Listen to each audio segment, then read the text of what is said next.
Hello मित्रांनो, जर तुम्ही एन्व्हायरमेंटसाठी वन स्टॉप सोल्युशन शोधत असाल MPSC ग्रुप बी मेन्स आणि MPSC ग्रुप सी मेन्ससाठी, तर हा व्हिडिओ कंप्लीट असणार आहे तुमच्यासाठी. मी तुम्हाला अप्रोच सांगणार आहे एन्व्हायरमेंटसाठी कसा अप्रोच असला पाहिजे, किती आपण वाचलं पाहिजे, किती नाही वाचलं पाहिजे. कारण की एन्व्हायरमेंटसाठी जास्त करण्यामध्ये आपला फायदा नाही. 3 मार्कासाठी येते, जिओग्राफीमध्ये येते. तसं 3 नाही 5 मार्कासाठी येते. टोटल 5 मार्कासाठी येते. 3 मार्कासाठी जिओग्राफीमध्ये विचारला जातो आणि 2 मार्कासाठी सायन्समध्ये पण विचारला जातो. मार्क म्हणजे क्वेश्चन. त्याचे 5 क्वेश्चन येतात म्हणजे 10 मार्कासाठी. समजा त्याचा वेटेज किती आहे. पण त्याच्यासाठी आपण जास्त रिसोर्सेस यूज नाही करू शकत. किंवा जास्त रिसोर्सेस जर यूज केले तर आपण तेवढं आपल्याला पाठांतर होणार नाही. आणि आता ग्रुप सी मेन्सला फक्त किती दिवस समजा 15 एक दिवस राहिलेले आहे. तर एवढं वाचणं आपल्याकडनं होणार नाही. तर म्हणून एक लास्ट रिव्हिजन म्हणून तुमच्यासाठी मी हा व्हिडिओ बनवतो. हा वन स्टॉप सोल्युशनचा फक्त एवढंच करा मी म्हणतो. याच्यानंतर तुम्हाला मार्क येणार मी 90% गॅरंटी देतो. एखादा क्वेश्चन आउट ऑफ बॉक्स येऊ शकतो, पण जर 5 पैकी 4 ते 3 क्वेश्चन याच्यामधूनच येणार, मी गॅरंटी देऊ शकतो. फक्त एवढंच करा. ह्या जेवढे व्हिडिओ होईल याच्यामध्ये आपण टॉपिक करणं, जे समोर तुम्हाला टॉपिक दिसत आहे ते सगळे टॉपिक कव्हर करण्याचा प्रयत्न करणार आहोत. माझ्याबद्दल जर सांगायचं असलं तर मी 2024 आणि 2025 मध्ये प्रत्येक मेन्स दिलेले, जेवढे मेन्स झालेले आहे त्याचा मला एक्सपिरियन्स आहे. म्हणून त्याच्यामध्ये जो मला टिप्स अँड ट्रिक्सची अप्रोच कसं करायचा, एन्व्हायर्नमेंटच्या क्वेश्चनले काय टिक्स यूज करायला, एलिमिनेशन कसं यूज करायचं, ते सगळं मी तुम्हाला ह्या व्हिडिओमध्ये सांगणार आहे. तर चला जास्त टाईमपास करायला आपला फायदा नाही, डायरेक्ट सुरू करूया. बघा आपण ह्या व्हिडिओमध्ये काय काय बघणार आहोत मी तुम्हाला सांगून देतो. आपण नाही काय म्हणजे कसं याच्या लाईननुसार नाही जाणार आहे. मी तुम्हाला वेटेजनुसार जाणार आहे, की कशावर जास्त क्वेश्चन विचारले जातात पहिले ते घेऊ, त्याच्यानंतरच बाकी घेऊ. तर आपण काय करू सगळ्यात पहिले ना, म्हणजे बायोडायव्हर्सिटी टॉपिक घेऊ. ईझी आहे, लवकर होऊन जाते. त्याच्यानंतर मग आपण एन्व्हायर्नमेंट अँड इकॉलॉजी घेऊ, त्याच्यानंतर पोल्युशन घेऊ. त्याच्यानंतर क्लायमेट चेंज घेऊ आणि त्याच्यानंतर एन्व्हायर्नमेंट अँड टेक्नॉलॉजी हे सगळे चॅप्टर आपण घेणार आहोत. तर चला आपण सुरू करूया. पहिल्या चॅप्टरवर मूव्ह करू. तर चला बघा, बायोडायव्हर्सिटी टॉपिकवरून आपण सुरू करणार आहे. एक डाऊट असेल तुमच्या मनामध्ये, का बा आपण इंग्लिशमध्ये काहून घेत आहे. हे तर म्हणजे आम्ही मराठीमध्ये प्रिपेअर करत होतो. मी पण म्हणजे मराठी मीडियमवाला स्टुडंट आहे. मी मराठीमधूनच प्रिपेअर करतो सगळं. फक्त कसं आहे माहिती आहे, एन्व्हायर्नमेंटमध्ये ना जे टर्मिनॉलॉजी राहतात, जसं इकॉलॉजी आहे, इकोसिस्टम आहे, हे ना इंग्लिशमध्ये सोपे जातात लक्षात ठेवण्यामध्ये. तर त्याचे मराठी वर्ड आपण पाहणार ना, मला आठवते नाही बाई मराठीमध्ये त्याला काय म्हणतात म्हणून. कसं ते सोपं आहे, म्हणजे 4-5 लवकर आपल्याला लक्षात राहतात. त्यामुळे मी तुम्हाला सांगेल का बा इंग्लिशमध्ये एक वेळा करून बघा. आणि तसंही मी एक्सप्लेनेशन तर मराठीमध्येच करणार आहे, तर म्हणून लँग्वेजचा बॅरियर येणारच नाही. आणि दुसरी तुम्ही सेल्फ लेव्हलवर क्वेश्चन सॉल्व्ह करायचा, माझ्यासोबत सॉल्व्ह केल्यानंतर. तेव्हा तुम्हाला जे इंग्लिश मराठीचं बॅरियर आहे ते काहीच जाणवणार नाही. मी सांगतो ना, काहीच नाही. तर चला सुरू करूया. डायरेक्ट पहिला क्वेश्चन बघू आपण.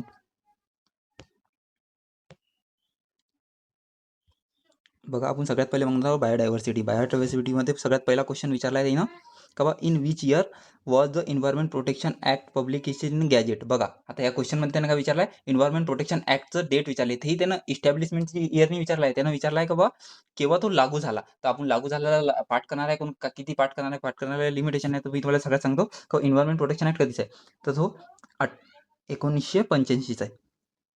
तर बघू आपण, म्हणजे 1985ला लागू होणार नाही, तो 1 वर्षानंतर लागू होणार, तर त्या लॉजिकनुसार आपण जाणार आहोत. मी तुम्हाला इथं लॉजिक पण सांगणार आहे. तर 1985चा ॲक्ट आहे, म्हणजे त्याच्यात 1 वर्षानंतर लागू होईल. तो 72 हा जो ऑप्शन आहे ना, तो कटून जातो. बरोबर. आता आपल्याजवळ 3 ऑप्शन उरले, मार्च, मे आणि नोव्हेंबर, सगळे सेमच आहे. तर बघा इथं मे कॉमन आहे आणि इथं मे कॉमन आहे, तर मी याच्यासोबत जाणार ऑप्शन 3 बरोबर, म्हणजे मे 1986. तर याचा आन्सर हेच आहे. मे 1986 मध्ये हा एन्व्हायरमेंट प्रोटेक्शन ॲक्ट लागू झाला होता. एन्व्हायरमेंट प्रोटेक्शन ॲक्ट लागू झाला होता. बस म्हणजे, आणि दुसरं म्हणजे हे पाठ करायची गरज नाही. इथं फक्त आपल्या लॉजिकवर क्वेश्चन विचारलेला होता. या लॉजिकनुसारच जाण्याचं होतं. आपल्या पाठ फक्त काय करायचं आहे, एन्व्हायरमेंट प्रोटेक्शन ॲक्ट कधीचा आहे, तर 1985चा तो क्वेश्चन विचारायचा. ठीक आहे. त्याच्यानंतर नेक्स्ट क्वेश्चन बघू. The wild life protection of 1972 was implemented through out the country, but which of the following state did not. याचं म्हणणं आहे का 1972चं जे वाईल्ड लाईफ प्रोटेक्शन ॲक्ट आहे ते पूर्ण देशामध्ये लागू झालं होतं, तर कुठं लागू नाही झालं होतं. तर आपल्याला माहिती आहे, आपण जेवढे अभ्यास करतो ना त्याच्यामध्ये आपल्याला माहीत राहते का जेवढे ॲक्ट आहे जनरली सगळ्याच जागेवर लागू राहतात. फक्त एक एक्सेप्शन आहे त्याला, जम्मू अँड काश्मीर. आणि बस ते त्याचा आन्सर आहे, जम्मू अँड काश्मीर. आणि असं इथंच नाही, 90% ऑफ द ॲक्टमध्ये ना त्याचा आन्सर जम्मू अँड काश्मीरच दिलेला राहते. कोण काय म्हणजे ते कसं ते 370 आर्टिकल लागू होतं, जे हटवलं गेलं ते 31 31 डिसेंबर, 31 ऑक्टोबर, 31 डिसेंबर आहे, 31 डिसेंबर 2019ला ते हटवलं गेलं. 2007 तेव्हापासून आपण ते सगळीकडे लागू केलं. पण हे नाही काय सुरुवातीला लागू नव्हतं, पण आता जर क्वेश्चन विचारला का 2026 मध्ये लागू आहे का नाही, तर लागू आहे. आता इथं आपल्याला काय पाठ ठेवायचं आहे, वाईल्ड लाईफ प्रोटेक्शन ॲक्ट 1972. याचं नाव पण लक्षात ठेवा, वाईल्ड लाईफ प्रोटेक्शन ॲक्ट 1972. आणि ते आपण एन्व्हायरमेंट प्रोटेक्शन ॲक्ट लावते किती, 1985. नेक्स्ट क्वेश्चन बघू.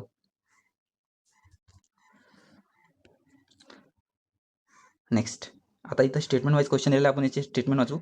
There is a loss of biodiversity due to dumping of toxic waste in to the soil.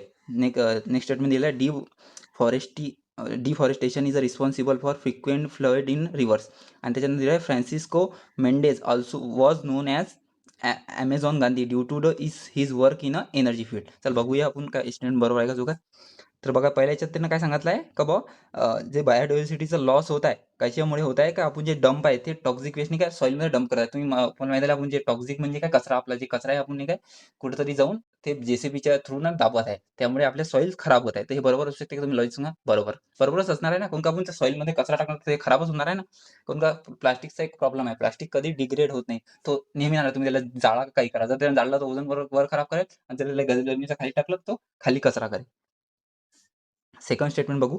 डिफॉरेस्टिफिकेशन is responsible for frequent flood in river. याचं म्हणणं आहे का बघा डिफॉरेस्टेशन म्हणजे आपण जर जंगल तोड केली तर त्याच्यामुळे आपल्या जे नदी आहे त्याला जास्त पूर येणार. तर हा लॉजिकली कसा बरोबर असतो तर मी तुम्हाला सांगतो का जर आपल्याला माहिती आहे झाडांना जमिनीतून हे घेतात काय म्हणते तर वॉटर घेतात.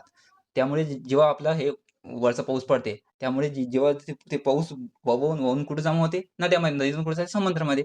तर ते समुद्रामध्ये जाण्याच्या अगोदर ते झाडं त्याला अडवून ठेवतात आणि अर्ध्यापैकी जास्त पाणी ना हे झाडं शोषून घेतात. जर त्याने शोषलंच नाही तर ते 100% पाणी पूर्ण समुद्रामध्ये जाणार ना. जर समुद्रामध्ये गेला तर ते म्हणजे नदीमध्ये गेला तर नदीचं पात्रता वाढेल आणि त्यामुळे फ्लड येईल. असं याचं लॉजिक आहे. तर म्हणजे हे पण बरोबर असणार आहे. आणि थर्ड स्टेटमेंट आहे म्हणजे पहिला स्टेटमेंट बरोबर, दुसरं स्टेटमेंट बरोबर, तिसरा स्टेटमेंट आहे का फ्रान्सिस्को यांना नाही का Amazonचे गांधी म्हटले जाते. तर हे बरोबर आहे. पण ते बघा हिनं चुकवलं कुठे आहे. मग याचं म्हणणं आहे का Francisco was the non as the Amazon Gandhi. Amazon Gandhi म्हणतात बरोबर आहे. पण याचं जे वर्किंग होतं ते एनर्जी फील्डमध्ये नव्हतं. एनर्जी फील्डमध्ये नव्हतं. फ्रान्सिस्कोला Amazonचे गांधी म्हटले जाते बरोबर आहे. पण याच्यावर एनर्जी फील्डमध्ये नसतं. इथं लॉजिक पण होता एक. बघा आपण म्हणजे कसं आहे Amazonचं आपल्यामध्ये जंगल आहे. जंगलचं आणि एनर्जीचं काही घेणं-देणं नाही. जंगल म्हणजे यानं फॉरेस्टिफिकेशन त्यासाठी काम केलेलं आहे का Amazonची जंगल तोड नाही झाली पाहिजे त्यासाठी यानं काम केलेलं आहे. तर मग एनर्जीचं लॉजिक येणार का म्हणजे स्टेटमेंट सी गलत आहे. चौथा ऑप्शन गेला, पहिला ऑप्शन नाही गेला. आता उरले ते हे आपल्याला माहिती आहे पहिले झाले तर याचा आन्सर येणार आहे ऑप्शन नंबर 3. बघा तुम्हाला मी लॉजिक पण सांगत आहे आणि सगळंच सांगत आहे. तर असं याचा अप्रोच असला पाहिजे. ठीक आहे. आणि दुसरं म्हणजे अजून काही याच्यात सांगायचं एक्स्ट्रा नाही. नेक्स्ट क्वेश्चनवर मूव्ह करू डायरेक्ट आपण. बघा मी याच्या पहिले कधी व्हिडिओ बनवलेला नाही आहे. एक्सप्लेन करण्याचा प्रयत्न तरी करत आहे. मी कोणता एक्सपर्ट नाही याचा फक्त जेवढा अभ्यास मी केला तेवढा अभ्यास तुम्हाला देण्याचा प्रयत्न करत आहे. तुमच्यासोबत मला पण मेहनत द्यायची आहे. मी पण सोबतच अभ्यास करतो. ठीक आहे. चला आता नेक्स्ट स्टेटमेंट बघूया आपण. तर याच्यात हे ओझोनवर क्वेश्चन विचारला आहे. तर बघूया आपण स्टेटमेंट वाचू मग त्याच्यानंतर एक्सप्लेन करू. पहिला स्टेटमेंट आहे ozone is called as a protection shield of the earth. Ozone बरोबर आहे. याचं म्हणणं आहे की ओझोन हे आपली जे धरती आहे, पृथ्वी आहे, त्याचं प्रोटेक्शन शील्ड हे ओझोन करते. तर बरोबर म्हणणं आहे याचं. काऊन का ओझोन जे लेयर आहे ना, ते आपल्या प्रोटेक्शनची लेयर आहे. जी यूव्ही रेज म्हणजे आपल्या सूर्याकडून येतात ते आपल्या जमिनीवर नाही पोहोचलं पाहिजे, आपल्या अंगाला नाही लागलं पाहिजे, ते वाचवण्याचं काम ओझोन करते. तर पहिलं स्टेटमेंट बरोबर आहे. नेक्स्ट विचारलं आहे in 1985 it was a clear that ozone layer has a whole. म्हणजे 1985 मध्ये ओझोनमध्ये होल झालं होतं. तर बरोबर आहे. आता आपण म्हणजे हे बरोबर आहे की 1985 मध्ये ओझोनमध्ये होल झालं होतं. आता हे लक्षात कसं ठेवणार आहे आपण? का आपल्याला माहिती आहे एन्व्हायर्नमेंटल प्रोटेक्शन ॲक्ट कधीचा आहे? 1985चा आणि त्याच्यात होल कधी झालाय? 1985 म्हणजे जेव्हा होल झालं, जेव्हा ते लोकायले बिमाऱ्या व्हायला लागल्या यूव्ही रेजमुळे ओझोनमध्ये होल झालं होतं. त्यामुळे लोकायला बिमाऱ्या वाढल्या. तर तेव्हा नंतर सायंटिस्टला माहीत पडलं का ओझोनमुळे प्रॉब्लेम होऊ राहिले. त्यामुळे त्यानं एन्व्हायर्नमेंट प्रोटेक्शन ॲक्ट बनवला. म्हणजे इंडियामध्ये पण आणि वर्ल्डमध्ये पण त्याच्यानंतरच एन्व्हायर्नमेंटची प्रोग्रेशन झाली. इंडियामध्ये पण तेव्हा झालं आणि पूर्ण वर्ल्डमध्ये पण. ठीक आहे. म्हणजे सेकंड स्टेटमेंट बरोबर आहे. थर्ड स्टेटमेंट आहे 16 September he is celebrate as a world ozone day. हे पण तुम्हाला लक्षात ठेवायचं आहे. बरोबर स्टेटमेंट आहे. 16 सप्टेंबर वर्ल्ड ओझोन डे म्हणून आपण म्हणजे सेलिब्रेट करतो. लक्षात कसं ठेवायचं तर बघा 6 आणि 7 होतात आणि सप्टेंबरमध्ये पण 7 येते. सप्टेंबर 7 असा वर्ड येते. तर बघा 6 आणि 1 7 येते म्हणजे 16 सप्टेंबर हे आपण ओझोन डे म्हणून हे करतो. हे पण तुम्हाला पाठ करायचं आहे. मी इथं हे पण सांगणार आहे की मला काय पाठ करायचं आहे आणि काय इग्नोर करायचं आहे म्हणून. हे पाठ करायचं आहे आपल्याला. आणि चौथा स्टेटमेंट आहे in 1989 chemical responsible for ozone development are banned in utilization. याचं म्हणणं असं आहे का 1989 मध्ये आपण नाही काय जे ओझोनला खराब करणारे जे प्रॉडक्ट होते, जसं मी तुम्हाला सांगतो तर क्लोरोफ्लोरोकार्बन एक असते, ग्रीन हाऊस येते. याच्यामुळे ओझोनला प्रॉब्लेम जाते. तर ते आपण म्हणजे बॅन केली होती याच्यात. तर असे जेही केमिकल कंपन्या ज्याच्यामधून क्लोरोफ्लोरोकार्बन निघते, अजून जे वेगवेगळ्या गॅसेस आहेत जे निघतात, ते आपण 1989 मध्ये बॅन करणं चालू केलं होतं. काऊन का कसं आहे ओझोनचा होल झाला 1995 त्याच्यानंतर आपण त्याच्यावर ॲक्शन घेणारच आहे तर असे ॲक्शन आपण घेतलेत. तर इथं होऊन पाहिलं का बरोबर जनरली स्टेटमेंट बरोबरच आहे. आणि तसं मी तुला एक अप्रोच सांगतो केव्हाही नाही का, जर जे क्वेश्चन जे स्टेटमेंट आपल्याला माहीत नसेल ना, ते बरोबरच पकडायचं. जे स्टेटमेंट आपल्याला माहीत नाही ते बरोबरच पकडायचं. तर बघा याचा आन्सर नेक्स्ट पेजवर दिलेला आहे. All of the above. याचा आन्सर काय असेल? ऑल ऑफ द अबो म्हणजे ऑप्शन नंबर 4. ठीक आहे. चला नेक्स्ट क्वेश्चन बघूया. In which year environment protection act come into existence? बघा आला क्वेश्चन मी तुम्हाला सांगितलं. सांगा एन्व्हायरमेंट प्रोटेक्शन ॲक्ट कधीचा आहे? 1985. थर्ड ऑप्शन बरोबर. ठीक आहे. नेक्स्ट क्वेश्चन बघू. आता यांना इथं काय विचारलंय? यांना वेगवेगळे कन्व्हेन्शन विचारले. तर कन्व्हेन्शनसाठी काय करायचं? मी जर म्हणेल जेवढे फक्त पी-वाय-क्यूमध्ये आले आहे, तेवढेच कन्व्हेन्शन करा. जास्त कन्व्हेन्शनमध्ये मागं पडू नका. कन्व्हेन्शन करायला गेलं तर किती आहे? मी सांगतो ना, मी कमीत कमी 30 कन्व्हेन्शन वाचलेले आहे. जेवढे कन्व्हेन्शन करा ते म्हणजे जास्त करायचे आणि जेवढे विचारले तेवढे सांगणार आहे आणि काहीशी कोणचं कन्व्हेन्शन काय कशाशी रिलेटेड आहे ते आपल्याला लक्षात ठेवायचं आहे. तर सांगतो मी तुम्हाला कसं हे रिलेट करायचं आहे. तर बघा रामसर करार, रामसर कन्व्हेन्शन. रामसर कन्व्हेन्शन केव्हाच आहे? आपण करंटमध्ये असतो. रामसर साईट डिक्लेअर होतात. ते पाठ करायचे का रामसर साईट? तर बघा एका वर्षामध्ये कमीत कमी नाही का 10 ते 15 रामसर साईट डिक्लेअर होतात. मी बघितलंय. तर काय करायचं? जे लेटेस्ट राहतात ना म्हणजे डिसेंबर किंवा नोव्हेंबर किंवा ऑक्टोबरमध्ये जर कोणतं रामसर साईट डिक्लेअर होणार असेल, तर तेव्हा ते करंट अफेअरमध्ये वाचायचं. नाही त्याच्या पहिलेच्या काही जास्त वाचायची गरज नाही. जास्त लक्षात ठेवायची गरज नाही. कारण एका वर्षात 10 होऊन आपण कसे लक्षात ठेवणार आहे? बरोबर नाही का? तर ठीक आहे ते लक्षात ठेवा. हे करंट अफेअरचा भाग झाला तो सोडा. आता इन्व्हायर्नमेंट अधिक आपण रामसर करार कधीचा आहे? तर आपण करंट अफेअरमध्ये वाचतो का तेव्हा 1971चा करार आहे म्हणून. तर तिथं वाचतो तर इथेही लक्षात राहणार आहे की 1971चं काय आहे? रामसर करार.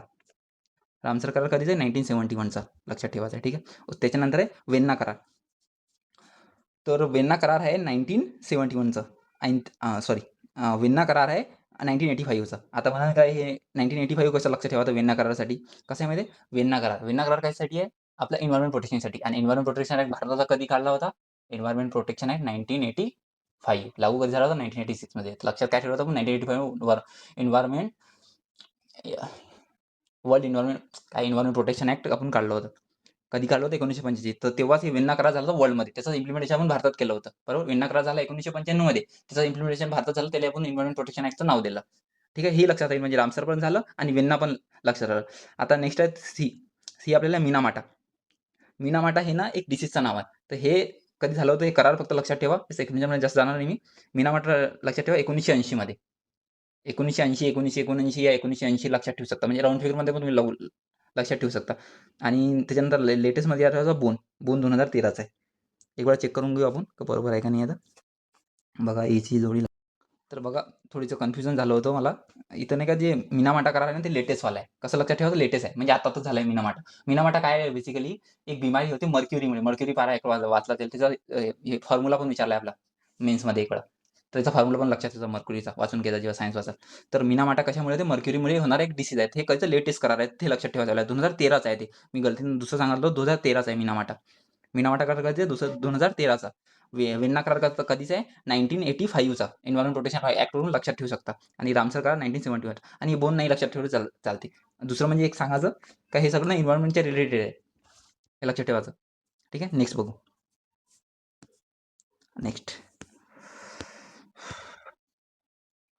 नेक्स्ट आहे यानं विचारलं का बायोस्फिअर रिझर्व्ह.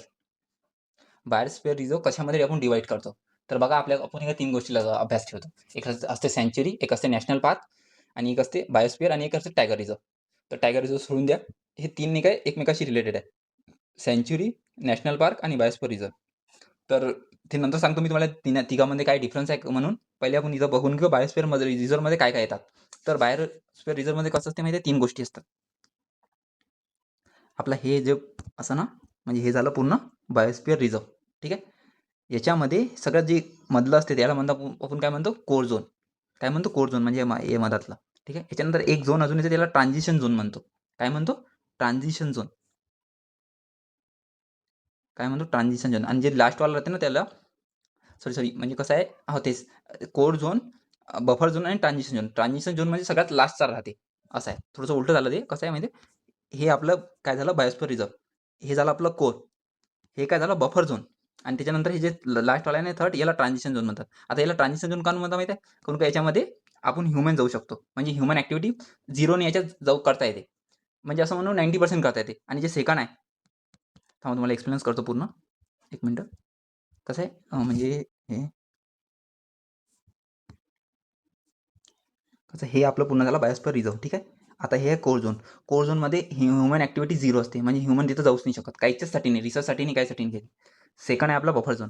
बफर झोनमध्ये कसं आहे रिसर्चसाठी माणसाला जाता येते. म्हणजे सायंटिस्ट झालं किंवा ते झाडाचे डॉक्टर राहतात वेगवेगळे ते जाऊ शकतात. आणि थर्ड वाला ट्रान्झिशन. ट्रान्झिशन झोनमध्ये कोण राहतात? आदिवासी राहू शकतात.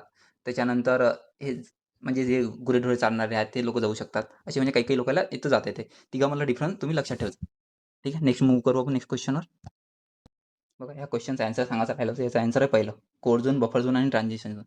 नेक्स्ट क्वेश्चन बघू. नेक्स्ट क्वेश्चन आहे का बघा in India which of the following has become a hotspot with the reference of to threat the biodiversity. त्याचं म्हणणं आहे का बा इंडियातलं कोणतं असं बायोडायव्हर्सिटी हॉटस्पॉट आहे जो बायोडायव्हर्सिटीला थ्रेट आहे. काय बायोडायव्हर्सिटीला थ्रेट आहे. तर बघा एकूण जगात ना खूप सारे बायोडायव्हर्सिटी हॉटस्पॉट डिक्लेअर केले आहे. कोणी डिक्लेअर केले मला आता आठवून राहिलं पण ते लक्षात म्हणजे जेव्हा वाचाल त्याच्यात लक्षात ठेवायचं किंवा मी सांगेल तुम्हाला समोर जर आठवलं तर. तर बायोडायव्हर्सिटी हॉटस्पॉट म्हणजे जगात खूप सारे आहे. आपल्या भारतात 3 आहे. तर 3 लक्षात ठेवायचं आहे. एक सगळ्यात पहिले हिमालय इकडे आहे माहिती आहे आपल्याला. इकडे इंडो ब्रह्मा जो बॉर्डर आहे ना त्याला पण आपण एक बायोडायव्हर्सिटी हॉटस्पॉट म्हणतो. ठीक आहे. आणि त्याच्यानंतर एक नाही काय आपलं हे वेस्टर्न घाट आपल्या महाराष्ट्रामधून जातं. ज्याला आपण सह्याद्री म्हणतो ना, सह्याद्री वेस्टर्न घाट ते आपलं म्हणजे भारतात किती 3 बायोडायव्हर्सिटी हॉटस्पॉट आहे हे लक्षात ठेवायचं आहे. ठीक आहे. पण आता क्वेश्चनमध्ये आपल्याला काय विचारलं आहे ते बघू. क्वेश्चनमध्ये त्यांना विचारलं आहे का बुवा बायोडायव्हर्सिटी हॉटस्पॉट तर विचारलाच आहे. ठीक आहे. त्याच्यानंतर थ्रेट म्हटलं आहे का बायोडायव्हर्सिटीला कोणतं जास्त थ्रेट आहे म्हणून म्हणजे जास्त डेंजरस आहे. तर याचा आन्सर ना नॉर्थ ईस्टर्न इंडिया येणार आहे. तुम्ही म्हणाल तुम्ही तर आता दुसरे 3 सांगितले याच्यात तर ते तुम्ही सांगितलं नाही. तर कशामध्ये थोडं लॉजिक लावावं लागते आपल्याला. लॉजिक असा का नॉर्थ ईस्टर्न आता नॉर्थ इंडिया कोणाला म्हणतो आपण? इंडो ब्रह्मा. मी तुम्हाला सांगितलं इंडो ब्रह्मा काय आहे? बायोडायव्हर्सिटी हॉटस्पॉट म्हणजे इकडलं आपलं. इकडलं वालं बायोडायव्हर्सिटी आणि इकडलं हे हिमालय आपलं आणि हे आपलं काय वेस्टर्न घाट. बरोबर? तर हे आपल्याला लक्षात ठेवायचं नॉर्थ ईस्टर्न इंडिया म्हणजेच इंडो ब्रह्मा बॉर्डर. त्यालाच आपण बायोडायव्हर्सिटी हॉटस्पॉट म्हणतो. तसंही आपण पाहिलं तिथं ऑप्शनमध्ये बघा तुम्ही. ऑप्शन कसे आहे. ऑप्शनमध्ये एकही असं नाही आहे का जे म्हणजे कन्फ्यूज करते आपल्याला. आहे का नाही? आणि इथं एक डेक्कन प्लॅट यूज केला. डेक्कन प्लॅटवर आपला भारत म्हणजे महाराष्ट्र बनलेला तुम्हाला माहीतच आहे. तो होत असणारच नाही आहे. ठीक आहे. ईझी होता म्हणे. नेक्स्ट क्वेश्चन बघू. नेक्स्ट त्यानं विचारलं आहे का which of the following area is consider as a hotspot of biodiversity. आत्ताच बघितलं. आता ऑप्शन बघू. अरवली हिल्स आहे का नाही? इंडो गँगॅटिक नाही आहे.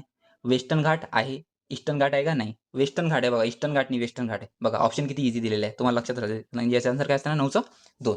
ठीक आहे. नेक्स्ट क्वेश्चन बघू. बघा आता त्यानं विचारलं आहे नेम ऑफ द सेंच्युरी. आता ह्या क्वेश्चन म्हणजे याच्यावरून तुम्हाला खूप शिकायला मिळेल. इथं तुम्हाला माझा फायदा होऊ शकतो. कसं आहे माहिती आहे? म्हणजे सेंच्युरी एवढ्या आहे का तुम्ही करायला बसाल ना तर पूर्ण म्हणजे दिवस कमी पडेल त्याले. 1 मिनिटं. बघा सेंच्युरी तर खूप जास्त आहे. तर तेवढे तर आपण सेंच्युरी खूप साऱ्या आहे. सेंच्युरी आपण जास्त पाठ करू शकत नाही. तर मी तुम्हाला इम्पॉर्टंट सांगेल ते फक्त मी जे सांगेल तेच सेंच्युरी फक्त तुम्ही पाठ ठेवा. जास्त काही करण्याची जरूरत नाही. आणि ते जे आहे ना आता मी तुम्हाला एक पहिले डिफरन्स सांगतोय. सगळ्यात पहिले एक काम करायचं उद्या मी तुम्हाला पहिले मी 3 डिफरन्स सांगतो. एक असते मी सांगाल तुम्हाला एक असते बायोस्फिअर रिझर्व्ह. दुसरं असते सेंच्युरी आणि तिसरा असते आपलं काय नॅशनल पार्क. तर तिघं मला डिफरन्स एकच गोष्टीत लक्षात ठेवा. जे आपलं हे आहे ना काय म्हणतात नॅशनल पार्क त्याच्यामध्ये ह्युमन ॲक्टिव्हिटी एकदम 0 असते. नॅशनल पार्कमध्ये ह्युमन ॲक्टिव्हिटी एकदम 0 नाही. नॅशनल पार्कमध्ये ह्युमन ॲक्टिव्हिटी एकदम 0 असते आणि बायोस्फिअर रिझर्व्हमध्ये ह्युमन ॲक्टिव्हिटी चालते आणि सेंच्युरीमध्ये पण ह्युमन ॲक्टिव्हिटी चालते. तर तुम्ही म्हणाल का डिफरन्स काय? तर सेंच्युरी आपण कोणाला म्हणतो? सेंच्युरी म्हणतो आपण का बाबा एखाद्या कोणत्यातरी स्पेशल पक्षीसाठी आपण जे डिक्लेअर करतो, त्याला आपण सेंच्युरी म्हणत असतो. म्हणजे जसं समजा हत्तीसाठी डिक्लेअर करून दिली किंवा वाघासाठी डिक्लेअर करून दिली, तर याला सेंच्युरी म्हणणार आपण. एका फक्त स्पेशल पक्षी किंवा याच्यासाठी प्राणीसाठी जर डिक्लेअर केली त्याला आपण सेंच्युरी म्हणतो. आणि नॅशनल पार्क म्हणजे काय असतं? एक खूप मोठा एरिया असतो. त्याच्यात कोणताही प्राणी असू शकते. त्याचं काही आपल्याला म्हणजे हे नाही. आणि बायोस्फिअर रिझर्व्ह म्हणजे काय असते? हे एखादं नदी, पहाड किंवा तलाव काही असू शकते. त्याला आपण बायोस्फिअर रिझर्व्ह म्हणतो. तिघं मला डिफरन्स तुम्हाला कळलं असेल. बघा मी एक्सप्लेन करण्याचा प्रयत्न करत आहे जेवढं मला जमत आहे. तरी जर तुम्ही ते एक्सप्लेनेशन तुमच्या लक्षात नाही आलं तरी चालते. फक्त हे क्वेश्चन लक्षात ठेवा. आणि क्वेश्चनची जी अप्रोच आहे ना ते खूप इम्पॉर्टंट आहे. तर चला बघू आपण याच्यामध्ये क्वेश्चनमध्ये यानं विचारलं आहे का नेम ऑफ द सेंच्युरीज. आणि दुसरं म्हणजे सेंच्युरी त्याच्यानं सेंच्युरी आलं किंवा नॅशनल पार्क आलं किंवा त्याच्यानंतर काय सेंच्युरी, नॅशनल पार्क आणि बायोस्फिअर रिझर्व्ह हे सगळ्याचे जे नावं राहतात ना नियर अबाउट सेमच राहतात. म्हणजे जर राधानगरी हे नावाचं आपल्याला माहीत आहे कोल्हापूरमध्ये आहे म्हणून तर म्हणजे हे महाराष्ट्रात आहे. तर जर राधानगरी नावाचं जर तुम्हाला सेंच्युरी विचारलं तर ही महाराष्ट्रात आहे. राधानगरी नावाचं जर नॅशनल पार्क विचारलं तसं आहे नाही पण जर विचारलं मी सांगून राहिलो एक्झाम्पलसाठी तर ते कुठं असणार आहे? महाराष्ट्रामध्येच असणार. म्हणजे जनरली हे नावासोबत तुम्ही कनेक्ट करू शकता. जर तुम्ही नॅशनल पार्क लक्षात ठेवले तुम्हाला बायोस्फिअर रिझर्व्ह कामी येते किंवा सेंच्युरीला कामी येते. मी तुम्हाला अप्रोच सांगणार आहे कसं लक्षात ठेवायचं. अप्रोच तुम्हाला फायदा घेऊ शकते. काऊन का एवढे सारे आता 105 नॅशनल पार्क आहे. तुम्ही लक्षात ठेवणार आहे काय? कसं ठेवणार आहे? आपल्याला 5 मार्काचे क्वेश्चन येते आणि 105 कुठे लक्षात ठेवणार आहे? 7 दिवसात 7-15 दिवसात होते का? नाही होत. तर मी जेवढं सांगेन तेवढं लक्षात ठेवा. ठीक आहे. चला बघू क्वेश्चन आपण जेवढे. तर सगळ्यात पहिले मी तुम्हाला सांगतो. राधानगरी आपल्याला माहीत आहे महाराष्ट्रामध्ये. कोल्हापूर राधानगरी. भगवान महावीर हे 2-3 वेळा PYQ मध्ये आलेलं आहे. भगवान महावीर लक्षात ठेवा कुठे आहे? गोवामध्ये. भगवान महावीर कुठे आहे? गोवामध्ये. गोवामध्ये जैन लोक सर्वात जास्त आहे. महावीर जैन त्याच्यावरून लक्षात ठेवू शकता. ठीक आहे. नेक्स्ट आहे पुलिकत. आता पुलिकत आपल्याला सर्वात माहित आहे. कुठे आहे सांगा पुलिकत सर्वात? आंध्र प्रदेशमध्ये. लॉजिक बघा पाठ करायची गरज पडली का नाही? झालं. त्याच्यानंतर नेक्स्ट आहे जलदपारा. काय तर जलदपारा. जलदपारा जी असेल जलदपारा हे कुठे आहे? वेस्ट बेंगॉलमध्ये. कुठे आहे? वेस्ट बेंगॉलमध्ये. बघा इथं 4 हे 4ही डायरेक्ट पाठ करा. जलपारा कुठे आहे? वेस्ट बेंगॉलमध्ये. लॉजिक मी तुम्हाला सांगायला कसं लक्षात ठेवायचं. ठीक आहे. सीचा आन्सर 4. सीचं 4 आहे. कुठे आहे? थर्ड ऑप्शनमध्ये आन्सर 30 बरोबर आहे. 10चा आन्सर काही 3. नेक्स्ट क्वेश्चन बघू. हे समोर मग कोण येऊ राहिलं. तर चल बघा. क्वेश्चन विचारला आहे काय? In which category do Andaman Nicobar island fall as per the CRZ 1991. आता विचारलाय का भाई अंदमान आणि निकोबार हे कोणत्या झोनमध्ये येते? आपल्याला माहिती आहे CRZचे 4 झोन आहे. तुम्हाला 4ही पाठ करायची गरज आहे का? तर नाही. आपल्याला फक्त मी जेवढं सांगतो ना तुम्ही तेवढं करा. CRZचा क्वेश्चन विचारलाय. याचा ॲक्ट म्हणजे याचं पाठ करण्याची गरज नाही. लक्षात ठेवा 1991चं CRZ आहे म्हणून. CRZचा लिंग काय? Coastal regulation zone. Coastal regulation zone. ठीक आहे. आता हे वेगवेगळे झोन ना वेगवेगळ्या कॅटेगरीसाठी डिफरन्स केलेले आहे. मी तुम्हाला फक्त 2 कॅटेगरी लक्षात ठेवायला लावतो. सगळ्यात पहिले क्वेश्चन आन्सर म्हणून घेऊ. अंदमान आणि निकोबार सेक्शन 4मध्ये आहे. म्हणजे CRZ 4मध्ये अंदमान आणि निकोबार येते. आणि सेक्शन 1मध्ये ना काय येतात तर तुम्हाला यात पार्क हे नाही का पार्क म्हणजे जे बर्डसाठी जे रिझर्व केलेले राहतात जनरली. जर पार्क झालं गार्डन झालं हे जर बर्डसाठी जर विचारलं असेल तर त्याचं आन्सर काय करणार तुम्ही 1. ठीक आहे. याच्यात एवढंच होतं. जास्त काही लक्षात ठेवायची गरज नाही याच्यात. याचा आन्सर काय होतो 4. ठीक आहे. नेक्स्ट क्वेश्चन त्यांना विचारला का बा अपिगो मुवमेंट. नेक्स्ट क्वेश्चन काय विचारलाय? अपिगो मुवमेंट कुठची आहे? अपिगो मुवमेंट. काही मुवमेंट पण इम्पॉर्टंट राहतात. मी तुम्हाला जे एवढे मुवमेंट सांगतो तेवढं लक्षात ठेवायचं फक्त. काहीच मुवमेंट आहे लक्षात सोपी आहे. 1-2 वेळा वाचले ना माझ्या लक्षात आले तुमच्या लक्षात राहील. जास्त काही डिफिकल्ट नाही. अपिगो मुवमेंट आहे आपली कर्नाटकाची. आपल्या खाली आहे. अपिगो मुवमेंट कुठची आहे? कर्नाटकाची. आणि एक दुसरी सांगतो तुम्हाला. एक आहे चिपको मुवमेंट. चिपको मुवमेंट. काय? चिपको मुवमेंट कुठची आहे? तर हे आहे लक्षात ठेवायचं उत्तराखंडची. चिपको मुवमेंट कुठची आहे? उत्तराखंडची. एक झाला अपिगो. अपिगोचे अपोजिट काय आहे ते चिपको. चिपको कुठची आहे? उत्तराखंडची. आणि इथं एक आहे बघुना म्हणून. मला त्याचं पूर्ण नाव याद नाही म्हणजे लक्षात नाही येत आहे. बघुना म्हणून एक काहीतरी नाव आहे त्याचं. सुंदरलाल बघुना बहुतेक. तर त्यानं हे नाही काय म्हणजे जे आपलं हे चिपको मुवमेंट आहे ते केली होती. अपिगो मुवमेंट लक्षात ठेवून त्याचं कोण केली म्हणून चिपको लक्षात ठेवा. कोण? सुंदरलाल बघुना म्हणून. ठीक आहे. नेक्स्ट क्वेश्चन बघू. बघा आता यानंतर नाही इथं काय विचारलं आहे. इथं आपल्या जोड्या लावायच्या कायच्या का बाबा ते वेगवेगळे जे प्राणी आहेत ते कोणत्या याच्यामध्ये येतात. कोणकोणत्या म्हणजे याच्यामध्ये टाईपमध्ये येतात. स्पीसीज दिलेल्या आहे, इकडे टाईप दिलेल्या आहे त्याच्या. तर आपल्याला काय लक्षात ठेवायचं म्हणजे तुम्हाला एक्सटिंक्ट म्हणजे जे खतम झालेले आहे भारतातून. कुठेही म्हणजे सगळेच आपण लक्षात ठेवू नाही शकत, पण जे भारतातून एक्सटिंक्ट झालेले आहे ते आपल्याला फक्त लक्षात ठेवायचे आहे. म्हणजे एक्सटिंक्टची जे कॅटेगरी आहे ना फक्त तेवढीच लक्षात ठेवा. त्याच्यात 1-2च प्राणी मी तुम्हाला सांगतो इझी आहे, सोपी राहतात. बाकी आपण पाठ करण्याची गरज नाही. इथं फक्त एक्सटिंक्ट लक्षात ठेवा. तर इथं एक्सटिंक्टवाला कोणतं चाललं माहिती आहे? इथं आहे एक्सटिंक्टवालं हे पिंक हेड डक म्हणजे पिंक कलरची जे डक असते ना ते वाले एक्सटिंक्ट झालेली आहे भारतातून म्हणा जगातून म्हणा कुठूनही म्हणा. आता मला माहित नाही भारतातून विचारलाय का जगातून विचारलाय. तर युट्यूब तुम्ही फक्त लक्षात ठेवा पिंक हेड डक हे नाही एक्सटिंक्ट झालेली आहे. तर आपण इथं लॉजिक लावून पाहू. तर डीचा आन्सर त्यांना दिला आहे 3. 2 जागेवर आहे. आता तुम्ही इथं लॉजिक काय लावा. तुम्ही म्हणलं आम्हाला एकच लक्षात ठेवा. आता मी तुम्हाला इथं जोड्याचा पण लॉजिक सांगतो. तुम्हाला GSमध्ये काम येईल. इथं कॉमन पाहिजे. बघा पहिल्या कॉलममध्ये ना याच्यामध्ये हे ना पहिल्या कॉलममध्ये 2-2 कॉमन आहे. पहिल्याच्यात पण 2 कॉमन आहे, दुसऱ्याच्यात 2 कॉमन आहे. दुसऱ्याच्यात 4-4 कॉमन आहे. आणि आपल्याला कन्फ्युजन कायच्यामध्ये होतं 3 आणि 4 2 आणि 3 मध्ये. 2 आणि 3 मध्ये. इथं काय 2-2 कॉमन झाले, इथं 4-4 कॉमन झाले. तर तुम्ही सांगा तुम्ही काय मानणार 2 मानणार का 3 मानणार? तर कॉमन वरून जातं. जिथं अटकलं माणूस तिथं कॉमन सुद्धा आणि डायरेक्ट म्हणून जातं. मी इथं आन्सर मानणार काय 2 कॉमनचा लॉजिक केलं आणि आन्सर बरोबर आहे. तर हे लॉजिक तुम्ही जोड्यामध्ये तिकडे पण यूज करू शकता. ठीक आहे. नेक्स्ट बघू.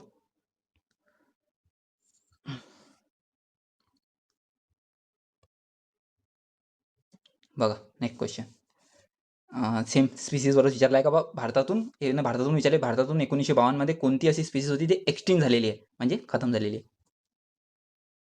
तर भारतातून एक्सटेंड झालेली जे स्पीसीज आहे ते आहे आपली,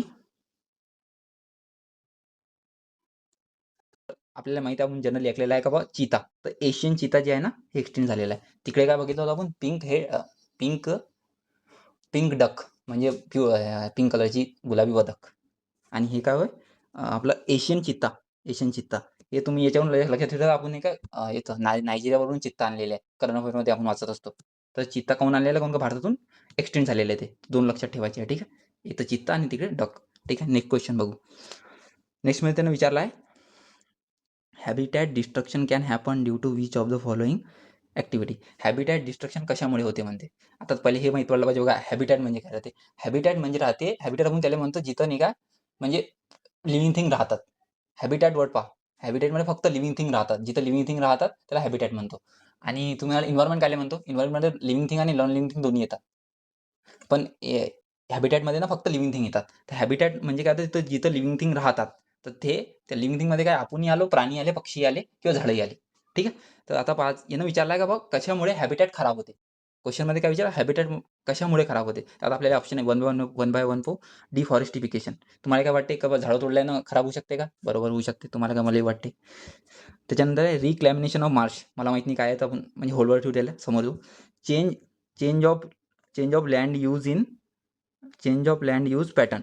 change of land use pattern म्हणजे आपण जमिनीचा यूज करण्याचा प्रकार जर बदलत राहिलो तर खराब होऊ शकते का. होऊ शकते. काहून, कसं आहे म्हणजे तुम्ही एक वेळा खरीप पीक घ्या आणि इकडे रब्बी पीक घ्या, जमीन खराब नाही का, जमीन खराब होईल तर त्याच्यातले मायक्रो ऑर्गॅनिझम तर म्हणजे जी माती आहे ती शुद्ध नाही होणार. शुद्ध नाही झाली तर झाड कसे वाढेल. म्हणजे बघा कसं डीप थिंकिंग आहे. पण म्हणजे कसं जमिनी जर चेंज करत राहिलो आपण त्याचा यूज, तर कसं आहे त्याच्यावर इम्पॅक्ट होते कशावर, हॅबिटॅटवर.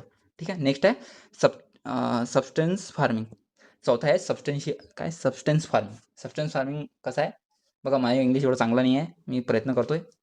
सबस्टन्स फार्मिंगचा अर्थ काय तुम्ही तुम्हाला सांगतो. हे तुम्हाला इथं म्हणजे इकॉनॉमिक्समध्ये पण फायदा देईल. सबस्टन्स फार्मिंगमध्ये असं होते, म्हणजे त्याचं डेफिनेशन विचारलं जातं इकॉनॉमीमध्ये, का सबस्टन्स फार्मिंग म्हणजे मी जर शेतकरी आहे तर मी फक्त माझ्या घरपुरताच म्हणजे पीक घेईल. समजा माझ्या घरचा एक पोता गहूमध्ये पूर्ण होऊन जाते, तर मी फक्त एक पोता गहूच पिकवेल. जास्त काही शेती करणार नाही, फक्त माझ्या घरपुरती करणे. जर मला 10 पोते लागायचं, मी फक्त 10 पोतेच पिकवणार, जास्त काही पिकवणार नाही. त्याला म्हणतात सबस्टन्स फार्मिंग. तर हे याच्यामुळे हॅबिटॅट डिस्ट्रक्शन होऊ शकते का, तर नाही. कसं का होणार, त्याच्यात काहीच नुकसान आहे. जर स्वतःबद्दल आपण पिकवत आहे त्याचं काही नुकसान नाही. दुसरी जमीन आपण खराब थोडी करू राहिलो, तर कोणी ना कोणी यूजच करणार आहे ना, बरोबर नाही का. तर याच्यामुळे काही फरक खराब होत नाही. तर बघा, आपण दुसरं वाला होल्डवर ठेवलं होतं आणि चौथा वाला आपल्याला एलिमिनेट करायचं आहे. डी मी इथून एलिमिनेट करा, डी एलिमिनेट करा. आता तुम्हाला ए मारायचा आहे का 3 मारायचा का 2 मारायचा, ऑप्शनमध्ये अटकला तुम्ही. तर इथं कधी नाही, मी तुम्हाला सांगतो, जर असं 2 ऑप्शनमध्ये अटकला तर कधी कधी मॅक्सिममवाला मारायचा. काय मारायचं, मॅक्सिममवाला. आणि तसं हे रिक्लॅमिनेशन ऑफ मार्स येते त्याच्यात. ठीक आहे. काय सांगायला मी इथं लॉजिक, का जर 2 मध्ये अटकलं आणि एक दिलेला आहे आणि एक जास्त दिलेला आहे, तर कधी मॅक्सिममवाला मारायचा. ठीक आहे. नेक्स्ट. ठीक आहे. आला पण नेक्स्ट क्वेश्चनवर. बघा, तुम्हाला जर स्लो वाटत असेल ना, तुम्ही 2x पण बघू शकता, असं काही प्रॉब्लेम नाही. 2x 1.5x कायच्यावरही बघा, फक्त बघून घ्या. मी तुम्हाला सांगतो याचा तुम्हाला फायदा होणार 100%. याच्यातून तुम्हाला 3 ते 4 क्वेश्चन येणार म्हणजे येणार. ठीक आहे. आता नॅशनल पार्कवर क्वेश्चन विचारला आहे. ठीक आहे. मी तुम्हाला सांगतो सगळं सेम असं लक्षात ठेवायचं म्हणून. फक्त एक लक्षात ठेवायचं, नॅशनल पार्कमध्ये माणसाची जे म्हणजे माणसं जाऊ नाही शकत तिथं. ठीक आहे. एवढं लक्षात ठेवायचं फक्त. तर नॅशनल पार्कवर क्वेश्चन विचारला आहे ना, तर बघा ऑप्शनमध्ये पहिलं भगवान महावीर कुठं होतं, कसं गोवा. ठीक आहे. त्याच्यानंतर आहे नामदफा. नामदफा आहे, ते इथे स्पेलिंग मिस्टेक दिलेलं आहे. नामदफा असं काहीतरी. नामदफा कुठे आहे, आपल्या लक्षात ठेवायचं, अरुणाचल प्रदेशमध्ये आहे. कुठे आहे, अरुणाचल प्रदेश. नामदफा म्हणजे फर्स्ट वाला नामदफा कुठे आहे, अरुणाचल प्रदेश. नामदफा कुठे आहे, अरुणाचल प्रदेश. ठीक आहे. त्याच्यानंतर ठेवायचं सिम्प्लिपाल. हे नाही का 3-4 वेळा पिऊ. आता जे गडबड झाली ना 25ची, त्याच्यामध्ये सिम्प्लिपाल आलं होतं. सिम्प्लिपाल कुठे आहे, कुठे आहे सिम्प्लिपाल, ओडिसामध्ये. कुठे आहे, ओडिसामध्ये सिम्प्लिपाल. सिम्प्लिपाल लक्षात ठेवायचं, ओडिसामध्ये. आताच 25मध्ये क्वेश्चन आलेलं आहे. आणि त्याच्यानंतर आहे दुधवा. दुधवा कुठे आहे, उत्तराखंडमध्ये. दुधवा कुठे आहे, उत्तराखंडमध्ये. इथं 4च लक्षात ठेवायचे. दुधवा कुठे आहे, उत्तराखंडमध्ये. सिम्प्लिपाल कुठे आहे, ओडिशामध्ये. ठीक आहे. फक्त लक्षात ठेवा ते 1-2 वेळा वाचून घ्या. सिम्प्लिपाल, ओडिसा, दुधवा, उत्तराखंड. तसं हे क्वेश्चन उत्तराखंडमध्ये नाही आहे दुधवा. दुधवा ना यूपीमध्ये. बहुतेक हा क्वेश्चन रॉंग हे हॅड झालेला असावा. बघू आपण 1 मिनिट. सोडा हॅच झालेला आहे काय. हा बघा, हा क्वेश्चन हॅच झालेला आहे. हा क्वेश्चन हॅच झालेला आहे. माहिती आहे का, दुधवा नाही का उत्तराखंडमध्ये नाही आहे, यूपीमध्ये आहे. पण इथं मी तुम्हाला एक गोष्ट सांगतो, दुधवा यूपीमध्येच लक्षात ठेवा, म्हणजे यूपीमध्ये आहे. इथं लॉजिक काय सांगतो, जर म्हणजे 3 जोड्या जर म्हणजे बरोबर दिलेल्याच आणि एखादं जर त्याने चुकवलं असेल, तर जनरली आयोग नाही का अशा वेळेवर क्वेश्चन हॅश करत नाही. त्यानं केला आहे, पण जनरली मी पाहिलं आहे कधी-कधी ते करतही नाही. कारण ते म्हणतात, की बाकीचे 3 तर बरोबर आहेत, तुम्ही त्याच्यावरून मारा ना. ज्याने ते हॅश करेन. तर असं जर असलं, तर एकाला सोडून द्यायचं. बाकीचे रोवून ॲन्सर काढायचं. ठीक आहे. तसं इथं दुधवा नाही का यूपीमध्ये येते, एवढं लक्षात ठेवा. उत्तराखंडमध्ये नाही येत. यूपीमध्ये येते. Next question. नेक्स्ट त्याने विचारला आहे का the earth summit 1992 Rio de Janeiro resulted in to convention of biodiversity which come in to the force which of the following date. याचं म्हणणं आहे का बा जे अर्थ समिट झाली होती रिओ डी जेनेरिओले, ते कोणत्या तारखेला झाली होती. ते कोणत्या सॉरी तर कोणत्या तारखेला झाली होती हे विचारलं ना. त्यानं विचारलं का बा कधी इम्प्लिमेंट झाली होती. मी तुम्हाला नेहमी सांगितलंय का इम्प्लिमेंटेशनची आपण तारीख लक्षात ठेवत नाही. इथं फक्त काय लक्षात ठेवायचं, अर्थ समिट केव्हा झाली. एक आपण पाहिलं होतं तिकडे, काय पाहिलं होतं 1985 मध्ये काय झालं होतं, सॉरी 1972 मध्ये. जाऊ दे, ते लक्षात येत नाही नंतर बघू. पण हे नाही, एक ते 1972 वाली लक्षात ठेवायचं आहे, त्याचं नाव आठवत नाही. आणि 1992 वाला हे रिओ डी जेनेरिओ रिओ अर्थ समिट म्हणतात त्याला. हे कुठं कधी झाली होती 1992 मध्ये. ते आपल्याला माहिती आहे, जर 1992 मध्ये जर झाली होती त्याचं इम्प्लिमेंटेशन तेव्हाच होणार आहे, 1 वर्षानंतर होईल. 1 वर्षानंतर. मी सगळ्यात पहिले हे 5 जून काढेल. 5 जून 1992. आता माझ्याजवळ म्हणजे आणि त्याच्यानंतर हे पण काढून देईल मी 2000. मग एवढं दूर थोडी लागू होणार आहे. काही एक्सेप्शन असतात त्याला, पण जनरली नाही का 1 वर्षानंतरच लागू होते. जिथे एक्सेप्शन असले ते पाठ करायचं डायरेक्ट. पण इथं एक्सेप्शन नाही आहे, 1 वर्षानंतर लागू होईल. आता आपल्याजवळ 2 ऑप्शन राहिले, 19 डिसेंबर आणि 19 डिसेंबर आणि 29 डिसेंबर. तर मी तुला एक लॉजिक सांगतो इथं, जर अटकलं तर काय करायचं, नेहमी नंतरचा ऑप्शन मारायचा, म्हणजे जे मॅक्सिममवालं आहे. आता ते आपण मॅक्सिममवाला पाहिलं होतं आणि हे मॅक्सिममवाला 29 डिसेंबर 1993. तारीख पाठ करायची आहे काय, तारीख पाठ करायची नाही. फक्त काय लक्षात ठेवायचं, 1992 मध्ये कुठं झाली होती, रिओ अर्थ समिट रिओमध्ये झाली होती. रिओ कुठे, ब्राझील बहुतेक, माहित नाही मला तसं. ठीक आहे, रिओ जिथे झाली असेल, रिओमध्ये झाली होती 1992 मध्ये. इथं एक अजून लॉजिक ठेवायची, हे झाली केव्हा होती, तर 5 जूनला झाली होती.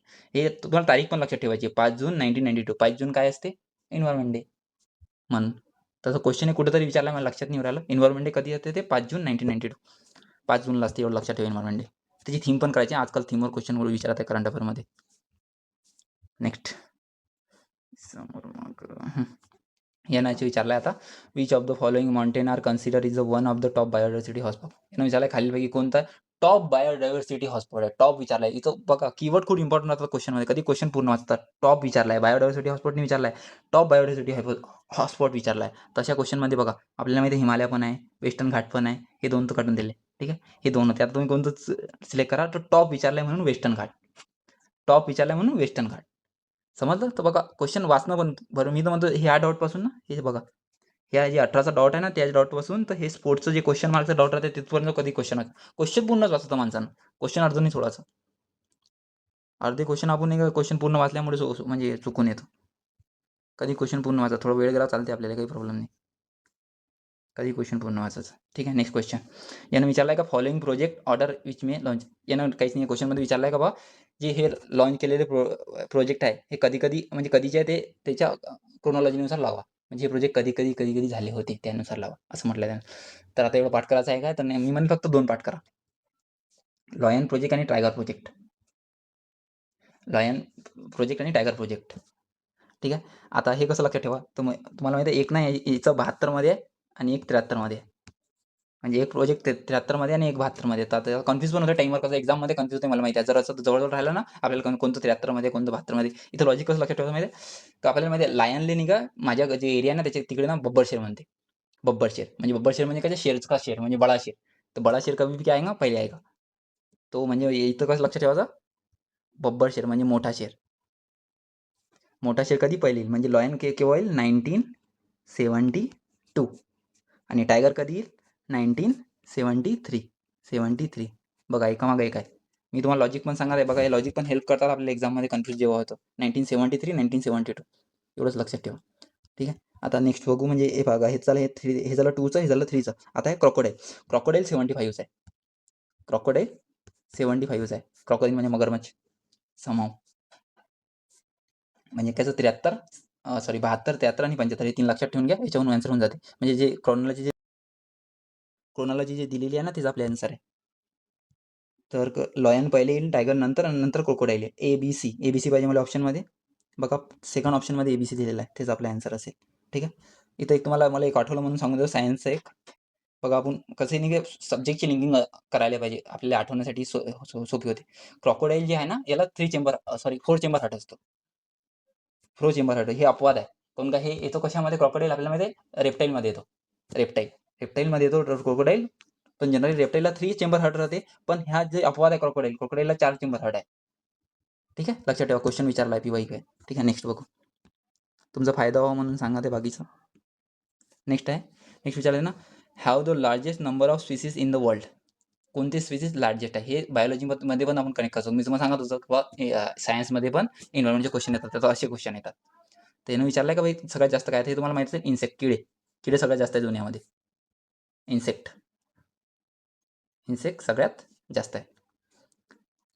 बघा व्हिडिओ थोडासा म्हणजे लॉंग होत आहे, पण कसं आहे माहिती आहे, आता तुम्हाला सगळं सांगायला लागणच ना. फक्त एकच व्हिडिओ बघायचा आहे तुम्हाला. एक व्हिडिओमध्ये तुमचं पूर्ण होऊन जाईल, काय टेन्शन नाही. तसं मी थोडं फास्ट करण्याचा प्रयत्न करतो. नेक्स्ट क्वेश्चन बघू. नेक्स्ट क्वेश्चन त्यानं विचारला आहे, the first national park establish in India was, म्हणजे पहिला नॅशनल पार्क कोणता होता म्हणते, तर जिम कॉर्बेट. पहिला कोणता होता, जिम कॉर्बेट. जिम कॉर्बेट कुठे आहे जिम कॉर्बेट? उत्तराखंडमध्ये, UK, भारताचा UK, उत्तराखंडमध्ये जिम कॉर्बेट. ठीक आहे. आता बाकीचे लक्षात ठेवा. संजय गांधी मुंबईमध्ये म्हणजे ठाणेमध्ये आहे. कान्हा कुठे आहे? MP मध्ये. कान्हा म्हणजे वाघासाठी प्रसिद्ध आहे कान्हा. आणि गिर कुठे आहे? गिर आठवत नाही, जाऊ द्या. गिर पाहून घ्यायचा. तर कसं काय माहिती आहे, हे जे 4 ऑप्शन आहे ते एक्सप्लेनेशन करायचं कधी म्हणजे पाहून घ्यायचे. जिम कॉर्बेट कुठे? उत्तराखंडमध्ये. संजय गांधी ठाणेमध्ये. आणि कान्हा मध्य प्रदेशमध्ये. गिर माहीत नाही. आणि इथं तुम्हाला 2 फॅक्ट अजून सांगतो मी, लक्षात ठेवायचे. सगळ्यात मोठा नॅशनल पार्क कोणता आहे? सगळ्यात मोठा नॅशनल पार्क कोणता आहे? तर हेमिस लद्दाख. जम्मू काश्मीर नाही, लद्दाख. आता वेगवेगळं झालं ते 31 ऑक्टोबर ते तारीख पण लक्षात ठेवायची. तर हेमिस सगळ्यात मोठा आहे. आणि साऊथ बटन कुठे आहे? अंदमानमध्ये. हे सगळ्यात लहान आहे. तर 3 लक्षात ठेवा. जिम कॉर्बेट सगळ्यात पहिलंवाला, हेमिस लद्दाखमध्ये सगळ्यात मोठावाला, आणि साऊथ बटन अंदमानमध्ये. काय सांगितलं मी? हेमिस, EMIS, हेमिस. आणि दुसरा आहे साऊथ बटन. अंदमान साऊथला आहे ना आपल्या, ईस्ट वेस्ट नॉर्थ साऊथ. ठीक आहे, फक्त एवढंच लक्षात ठेवायचं. नेक्स्ट बघू. नेक्स्ट त्यानं विचारलं आहे, नेक्स्ट क्वेश्चन आहे. त्यानं विचारलं आहे का भाऊ, मी शॉर्टमध्ये क्वेश्चन सांगतो तुम्हाला. यानं विचारलं आहे का बा, हे NECPC केव्हा म्हणजे इस्टॅब्लिश झाली? National committee for environmental planning and coordination. National committee for environmental planning and coordination हे केव्हा इस्टॅब्लिश झाली? तर हे केव्हा इस्टॅब्लिश झाली? तर 1972 मध्ये लागू झाली, म्हणजे स्टॅब्लिश झाली 1972 मध्ये. आता हे 1972 लक्षात ठेवायचं, पण 1972 लक्षात ठेवायचं पण एक लॉजिक आहे, मी सांगतो 1 मिनिट. एन्व्हायरमेंटसाठी जे सगळ्यात पहिली परिषद झाली होती, ती होती स्टॉकहोम परिषद. तुम्ही ऐकलं असेल स्टॉकहोम परिषद. आपण इकॉनॉमीमध्ये पण त्याचा रेफरन्स येतो कधी. स्टॉकहोम परिषद 1972 मध्ये झाली होती. एन्व्हायरमेंटची पहिली परिषद जर विचारला तर कोणती आहे? 1972 स्टॉकहोम परिषद न्यूझीलंडमध्ये आहे. 1972 मध्ये झाली होती. तेव्हाच भारतानं काय झालं, त्याच्यावर म्हणजे कमिटी नेमली, का बा आपल्याला पण एन्व्हायरमेंटसाठी काही ना काही काम करावं लागेल. म्हणून तेव्हा त्याच वर्षी 1972 मध्येच आपल्याला आपण एक कमिटी नेमली, national committee for environment planning and coordination. ही भारताची कमिटी आहे. तर हे केव्हाची? 1972. आणि ते स्टॉकहोम पण कधीचे? 1972. लक्षात ठेवायचं. ठीक आहे, नेक्स्ट बघू. बघा नेक्स्ट यानं क्वेश्चन विचारमध्ये दिला, याच्यामध्ये पण बघा त्यांना एक्स्ट्रीम नॉलेज विचारलं. मी तुम्हाला जे सांगतो ना फक्त तेवढं करा, तुम्ही तुम्हाला मार्क भेटणार. इथं पण एक्स्ट्रीम नॉलेज विचारलंय त्यांना. आपल्याला माहित होतं एक आपण पिंक डक हर्ड म्हणजे पिंक डक म्हणजे बदक, गुलाबी बदक आपण लक्षात ठेवली होती. आणि एक इंडियन चित्ता. तर बघा इंडियन चित्ता ऑप्शनमध्ये आहे काय? तर बघा बी आहे. तर बी पाहिजे आपल्याला ऑप्शनमध्ये. डी गेला, सी गेला. आता बी आणि BF. तर एफ वाला बघू आपण. टू हॉनरेड रायनासोर्स. टू ऑनरेट रायनासोर म्हणजे 2 रायनासोर्स, म्हणजे बहुतेक रायनासोर म्हणजे गेंडा होते. तर ते 2 शिंगी गेंडा, तर ते एक्सटिंक्ट झालेले नाही, आपल्याला माहिती आहे ना. आणि तसं इथं आपलं मॅक्सिमम वाला पण लॉजिक करावं लागते. बघा इथं 1 आहे, इथं 2 आहे. तर आपण काय म्हणणार कधी? मॅक्सिमम वाला म्हणणार. तर ऑप्शन 4 आन्सर आहे. तर आपल्याला एक अजून आपली इथं ॲड झाली का इंडियन चीतासोबत एक काय 2 शिंगी गेंडा पण लक्षात ठेवायचा. कुठं भेटते? आसाममध्ये. ठीक आहे, नेक्स्ट. आणि ते पिंक डंक पण लक्षात ठेवायचं आहे. नेक्स्ट बघू. इथं त्यानं विचारलं आहे का बा बायोडायव्हर्सिटी काऊन डिग्रेड होत आहे. पण यानं इथं क्वेश्चन थोडं चेंज केलेलं आहे. यानं बायोडायव्हर्सिटी ना कधी 2 असतात. एक असते आपली जमिनीची बायोडायव्हर्सिटी, एक असते पाण्यातली बायोडायव्हर्सिटी. तर यानं विचारलं की बाबा पाण्यातली बायोडायव्हर्सिटी काऊन कमी होत आहे. फक्त बायोडायव्हर्सिटीने विचारलं. तसं बघायला ना सगळ्यामुळे बायोडायव्हर्सिटी कमी होते. पण यानं स्पेसिफिक क्वेश्चन बरोबर वाचायचं. Biodiversity from aquatic habitat. म्हणजे ॲक्वॅटिक म्हणजे पाणीमधून काऊन कमी होत आहे. बघा काहीतरी ग्लिच झालेलं होतं. तर यानं इथं विचारलं आहे आपल्याला की बाबा ॲक्वॅटिक हॅबिटॅट म्हणजे ॲक्वॅटिक जे ॲक्वॅटिक बायोडायव्हर्सिटी आहे ते कशामुळे कमी होते. ठीक आहे. तर आपल्याला बघा ॲक्वॅटिकवालं. तर इथं पहिलं दिलं आहे habitat loss due to change in the land use. लँडचा आणि ॲक्वॅटिकचा काही संबंध आहे का? ए कट करू डायरेक्ट. येणार नाही. त्याच्यानंतर habitat loss due to population असू शकते बहुतेक. होल्डवर ठेव. हे काय? प्रेडिएशन हे काय मला माहीत नाही. Outbreak of disease and epidemic म्हणजे डिसीज आणि एपिडेमिक फैलल्यामुळे डायव्हर्सिटी कमी असू शकते. याला होल्डवर ठेव. Excessive exploitation of the species. Exploitation of the species मला वाटते हे खूप इम्पॉर्टंट आहे. एक्सेसिव्ह एक्सप्लॉयटेशन कारण काय होते माहिती आहे, जे आपली लेअर आहे ना ॲक्वेटिव्ह म्हणजे जे आपलं समंदर आहे सी आहे त्याच्यामध्ये ना जे लहान स्पीसीज आहे ना त्याचे एक्सप्लोरेशन खूप जास्त होते. त्यामुळे हे असू शकते. तर आपल्या लक्षात काय ठेवायचं आहे म्हणजे याचा आन्सर असायला पाहिजे ए आणि ई. ए आणि ई ऑप्शनमध्ये आहे काय? सॉरी ए तर आपण कट केलं होतं. ए तर कट केलं होतं. ए आपल्याला कट करायचं आहे. ए गेला. आपले जर 2 ऑप्शन बदले डी आणि डी. सेम आपला लॉजिक. काय लॉजिक लावायचं? मॅक्सिममला मारायचं. डी आणि ई. डी आणि ई. डी आणि ई आन्सर यायचं. म्हणजे कशामुळे होत आहे म्हणते? आउटब्रेक ऑफ डिसीज फैलल्यामुळे आणि एक्सेसिव्ह एक्सप्लॉयटेशन एपिडेमिक. ठीक आहे. D E. बघा ह्या क्वेश्चन आपल्या लॉजिकनं सॉल्व्ह करायचं. हे एवढं पाठांतर करायची गरज नाही आपल्याला. फक्त लॉजिक इथं लॉजिक लावायचं. नेक्स्ट आणि सेन्चुरीवर क्वेश्चन विचारला. ठीक आहे. तेच पाठांतर करायचं आपल्याला. ह्याच्यात पहिले आपलं कोणतं आहे काय. तर आपल्याला याच्या जुनंवाला तर कोणतं पीवाय विचारलं नाही, पण आपल्याला माहिती आहे. सुंदरबन पण दुनियाला माहिती आहे कुठं आहे आणि कुठं नाही. वेस्ट बेंगॉलमध्ये आहे म्हणून. सगळ्याला माहिती आहे ना सुंदरबन. आता त्याच्यानं मानस. मानस कोणाला माहिती नाही. मानस नदी गेलेली आहे ब्रह्मपुत्राची. कुठं आहे? आसाममध्ये. सरळ तर आहे पेरियार. पेरियार नावावरून लक्षात येते. बघा नाव पण आपल्याला खूप हेल्प करतात. पेरियार. पेरियार कुठे आहे? केरलामध्ये. कुठे आहे? पेरियार केरलामध्ये. आणि त्याच्यानंतर डाचीगाम. आता डाचीगाम मागं खूप इंटरेस्टिंग स्टोरी आहे. मी शॉर्टमध्ये सांगतो तुम्हाला. डाचीगाम काय माहिती आहे? ही अशी जागा आहे तिथं नाही काय हे आपलं जे सलमान खानचा मूव्ही येत आहे. काय म्हणते ते? Battle of Galwan. ते गलवान जे आहे ना हे डाचीगाममध्येच आहे. तर ते हे डाचीगाम कुठं असणार आहे? मग जम्मू काश्मीरमध्ये. तर जम्मू काश्मीर. हे लॉजिक आपल्याला हेल्प करतात. हे लक्षात कसं ठेवायचं हे इम्पॉर्टंट आहे. डाचीगाम कुठे? जम्मू काश्मीर. तिथं नाही का ती बॅटल झाली होती. Battle of Galwan. तुम्ही पाहिलं तर ते आपलं काहीतरी नाव आहे त्याचं आठवत नाही मला. ठीक आहे. म्हणजे असे बघा असं लॉजिक लावावं लागते आपल्याला. आता 2 अजून ॲडिशनल लक्षात ठेवा इथं. बघा हे लक्षात ठेवावं लागेल. जे पी-वाय ते आपलं चुकलं नाही पाहिजे. पी-वाय तर लक्षात ठेवावंच लागते आपल्याला. तुम्ही म्हणाल का बा एवढं कुठं तुम्ही म्हणलं पाठांतर थोडं तर करावंच लागेल ना. आपल्याला पास व्हायचं आहे ना. 300 प्लस आणायचे आहे ना. कमीमध्ये थोडी होणार आहे. तर जे हे आहे ना आपलं काय म्हणतात सेंचुरी. सगळ्यात मोठी सेंचुरी आणि सगळ्यात मोठी सेंचुरी सांगतो तुम्हाला एक. सगळ्यात जुनी जी सेंचुरी आहे ना, ते कोणती आहे माहिती तुम्हाला? कच्छचं डेझर्ट. कच्छचं डेझर्ट. आणि कच्छ कुठे आहे? गुजरातमध्ये. फ्लेमिंगो पक्षीसाठी फेमस आहे. मी तुम्हाला सांगितलं होतं सेंचुरी कशासाठी राहते? पक्ष्यासाठी किंवा प्राण्यासाठी. तर कच्छचं डेझर्ट आहे. ते फ्लेमिंगो पण लक्षात ठेवा. कच्छच्या डेझर्टमध्ये फ्लेमिंगो सापडते गुजरातमध्ये. आणि एक अजून लक्षात ठेवायचं वेदांथाले. बघा तुम्हाला लिहून दाखवतो 1 मिनिटं. हे थोडं तमिळनाडूचं नाव आहे. वेदांत लक्षात ठेवायचं आपलं. वेदांत थांगले. वेदांत थांगले.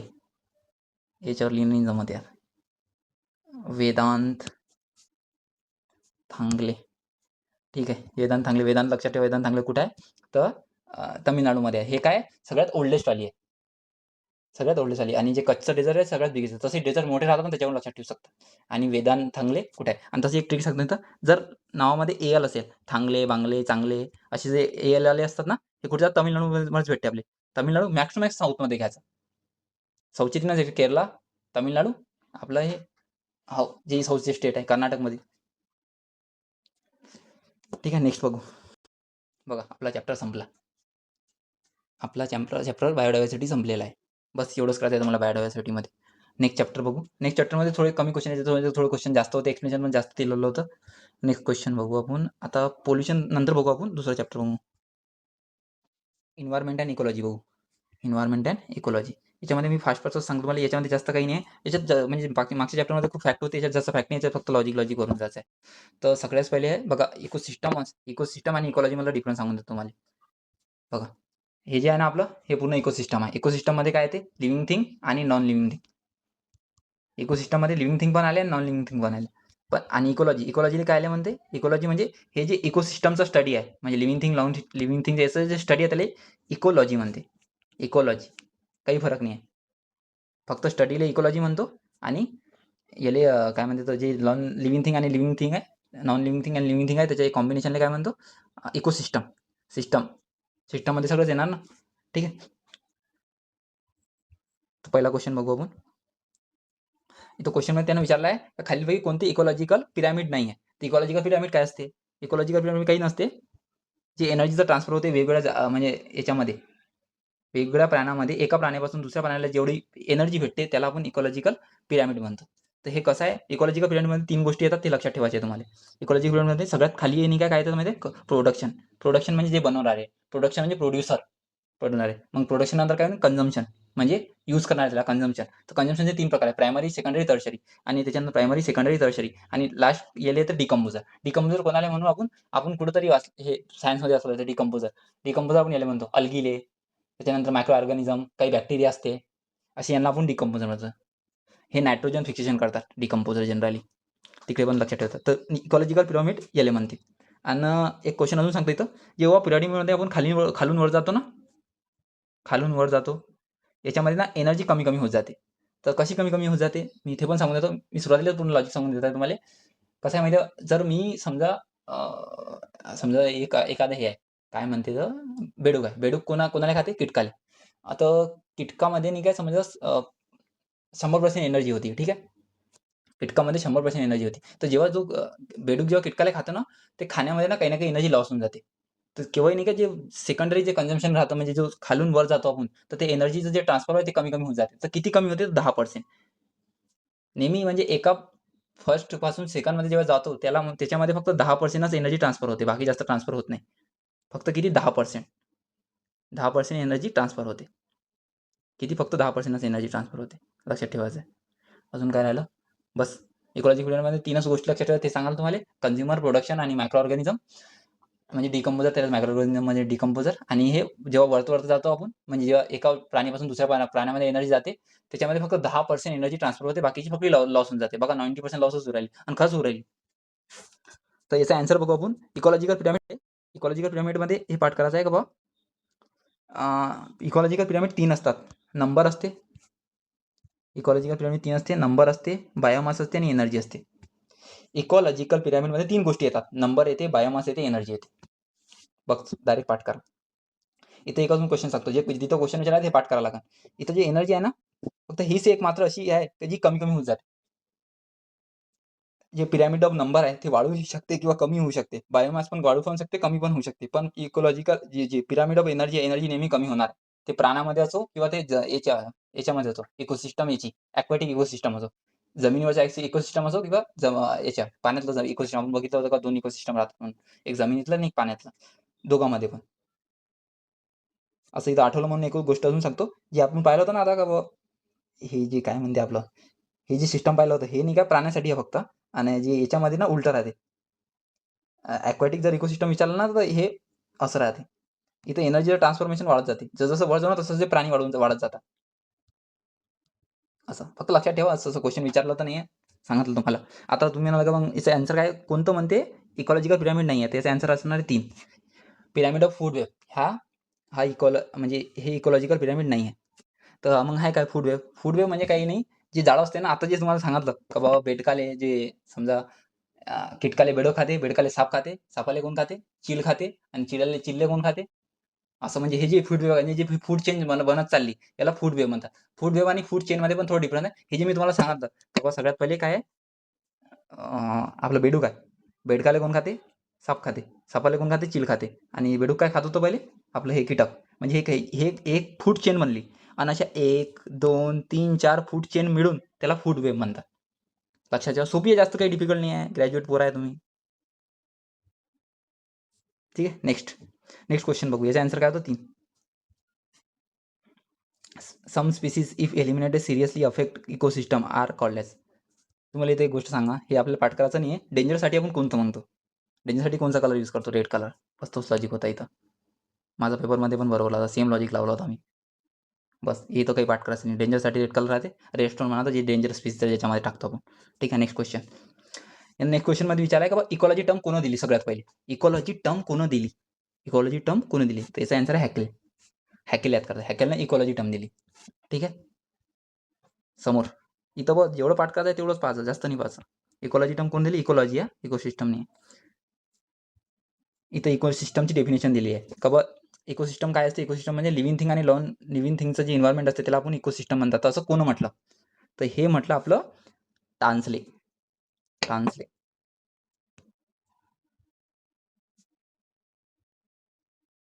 टान्सलेनं काय म्हटलं होतं? हे डेफिनेशन दिली होती. इकॉलॉजी कोण दिली होती? हॅकेलने. आणि टान्सलेनं काय म्हटलं? टान्सलेनं हे डेफिनेशन दिली का नॉन लिव्हिंग थिंग आणि लिव्हिंग थिंग म्हणून काय म्हणते? आपलं हे म्हणते इकोसिस्टम म्हणते मला. टान्सलेनं म्हटलं. इथं एक हे डार्विनची पण एक थेरीज फेमस आहे. ही आपल्यासाठी खूप चांगली आहे. तर डार्विननं काय म्हटलं होतं? Survival of the fittest. जो सर्वाईव्ह करेल तो फिटेस्ट राहील. मोटिवेशन. ठीक आहे, next. Survival of the fittest. Next question त्यानं विचारला आहे का बाबा which of the following are overall function of the ecosystem. इकोसिस्टममध्ये काय काय असतात, म्हणजे कोणकोणते फंक्शन असतात म्हणजे इकोसिस्टमचे. इकोसिस्टमचे आपण 3 फंक्शन बघितलं तर मी मला सांगतो. प्रोडक्शन, कन्झम्पशन आणि डिकम्पोजिशन. बघा, प्रोडक्शन, कन्झम्पशन आणि डिकम्पोजिशन. तिन्ही येणार याच्यात. प्रोडक्शन, कन्झम्पशन, डिकम्पोजिशन तिन्ही येणार आहे. नेक्स्ट यानं म्हटलं कोरल लीफ काय असतात. कोरल लीफची कॅरेक्टरिस्टिक सांगा म्हणते. तर बघू, फक्त पाहायचं आहे आपल्याला, हे जास्त काही पाठ करायचं नाही. कोरल लीफ कुठं आहे? कोरल लीफ पासून आपलं लक्षद्वीप बनलेलं आहे, ते लक्षात ठेवायचं. आणि हे अंदमान निकोबार कशापासून बनलेलं आहे? हे नाही का व्हॉल्कॅनिक इरप्शन म्हणून बनलेलं आहे, लक्षात ठेवायचं. तर त्याचं म्हणणं आहे का कोरल लीफ हे ओल्डेस्ट लिव्हिंग कम्युनिटी आहे. बरोबर आहे, ओल्डेस्ट लिव्हिंग कम्युनिटी आहे. जेव्हापर्यंत काही वेगळं वाटेल तेव्हा रॉंग नाही करायचं. It has a high biomass producer. बरोबर आहे. याच्यामध्ये खूप सारा रिच फ्लोरा आणि फोना असतो म्हणते. फ्लोरा आणि फोनाचा रिच सोर्स आहे. आणि त्याचं म्हणणं आहे का there are shallow water tropical ecosystem. Tropical इकोसिस्टममध्ये शॉलो वॉटर असतो. तर जनरली सगळं बरोबरच पकडायचं. जेव्हा पण आपल्याला काही चूक वाटत नाही ना, बरोबर वरील सर्व बरोबर आहे. नेक्स्ट क्वेश्चन, हे तर काही पाठ करण्यासारखं नव्हतं. याच्यामध्ये तर नेक्स्ट मला विचारलं example of artificial ecosystem of a cropland like maize, wheat, rice field etc. होल्ड काही समजून राहिला काय विचारला आहे. नेक्स्ट म्हणजे स्टेटमेंट बघू. Garden is a natural ecosystem आणि terrestrial and aquatic is the natural ecosystem. तर बघा, इकोसिस्टम ना 2 प्रकारचे असतात. एक असतं आर्टिफिशियल इकोसिस्टम आणि एक असतं नॅचरल इकोसिस्टम. सरळ तुम्हाला सांगतो काय लक्षात ठेवायचं आहे. आर्टिफिशियल इकोसिस्टम जर त्यांना विचारलं तर काय राहणार आहे त्याच्यात, म्हणजे लिव्हिंग थिंग नाही राहणार आहे, लिव्हिंग नाही येणार आहे. तर वॉटरवाला जे इकोसिस्टम आहे ना ते नॅचरल नाही आहे, आर्टिफिशियल आहे, असं लक्षात ठेवायचं. त्याच्यानंतर गार्डन पण नॅचरल इकोसिस्टम नाही आहे. आणि बाकी जे जिथं लिव्हिंग थिंग येतात ना ते सगळे एअरमध्ये पण, हे पण आर्टिफिशियल असणार. एअरवाला पण नाही येणार. लिव्हिंग थिंगमध्ये टेरेस्ट्रियल येणार, ॲक्वॅटिक पण याच्यात येणार. बघा मी थोडं कन्फ्यूज झालो, एक मिनिट. बघा, म्हणजे नॅचरल इकोसिस्टममध्ये फक्त 2च येतात, टेरेस्ट्रियल आणि ॲक्वॅटिक. फक्त हे लक्षात ठेवा, टेरेस्ट्रियल आणि ॲक्वॅटिकमध्ये नॅचरल इकोसिस्टम, बाकी जे आलं ते सगळं आर्टिफिशियलच असणार आहे. तर बघा, गार्डन इथं येणार नाही. गार्डन मी सांगाल मला आर्टिफिशियल आहे म्हणून. गार्डनला कट करायचं, बी कट करायचं आपल्याला. बी गेला. ए मारणार का एसी मारणार तुम्ही? मी तर एसी मारणार भाई, तुम्ही काही मारा मला माहिती नाही. मी तर एसी मारणार. ठीक आहे, नेक्स्ट क्वेश्चन बघू. बघा हे अप्रोच पण खूप कामाचे आहे म्हटलं. आता पण 3 क्वेश्चन बरोबर आले अप्रोचमुळे. अप्रोच. Next question. याचं म्हणणं आहे का बाबा number of species of plant, animal and micro organism occurring given habitat.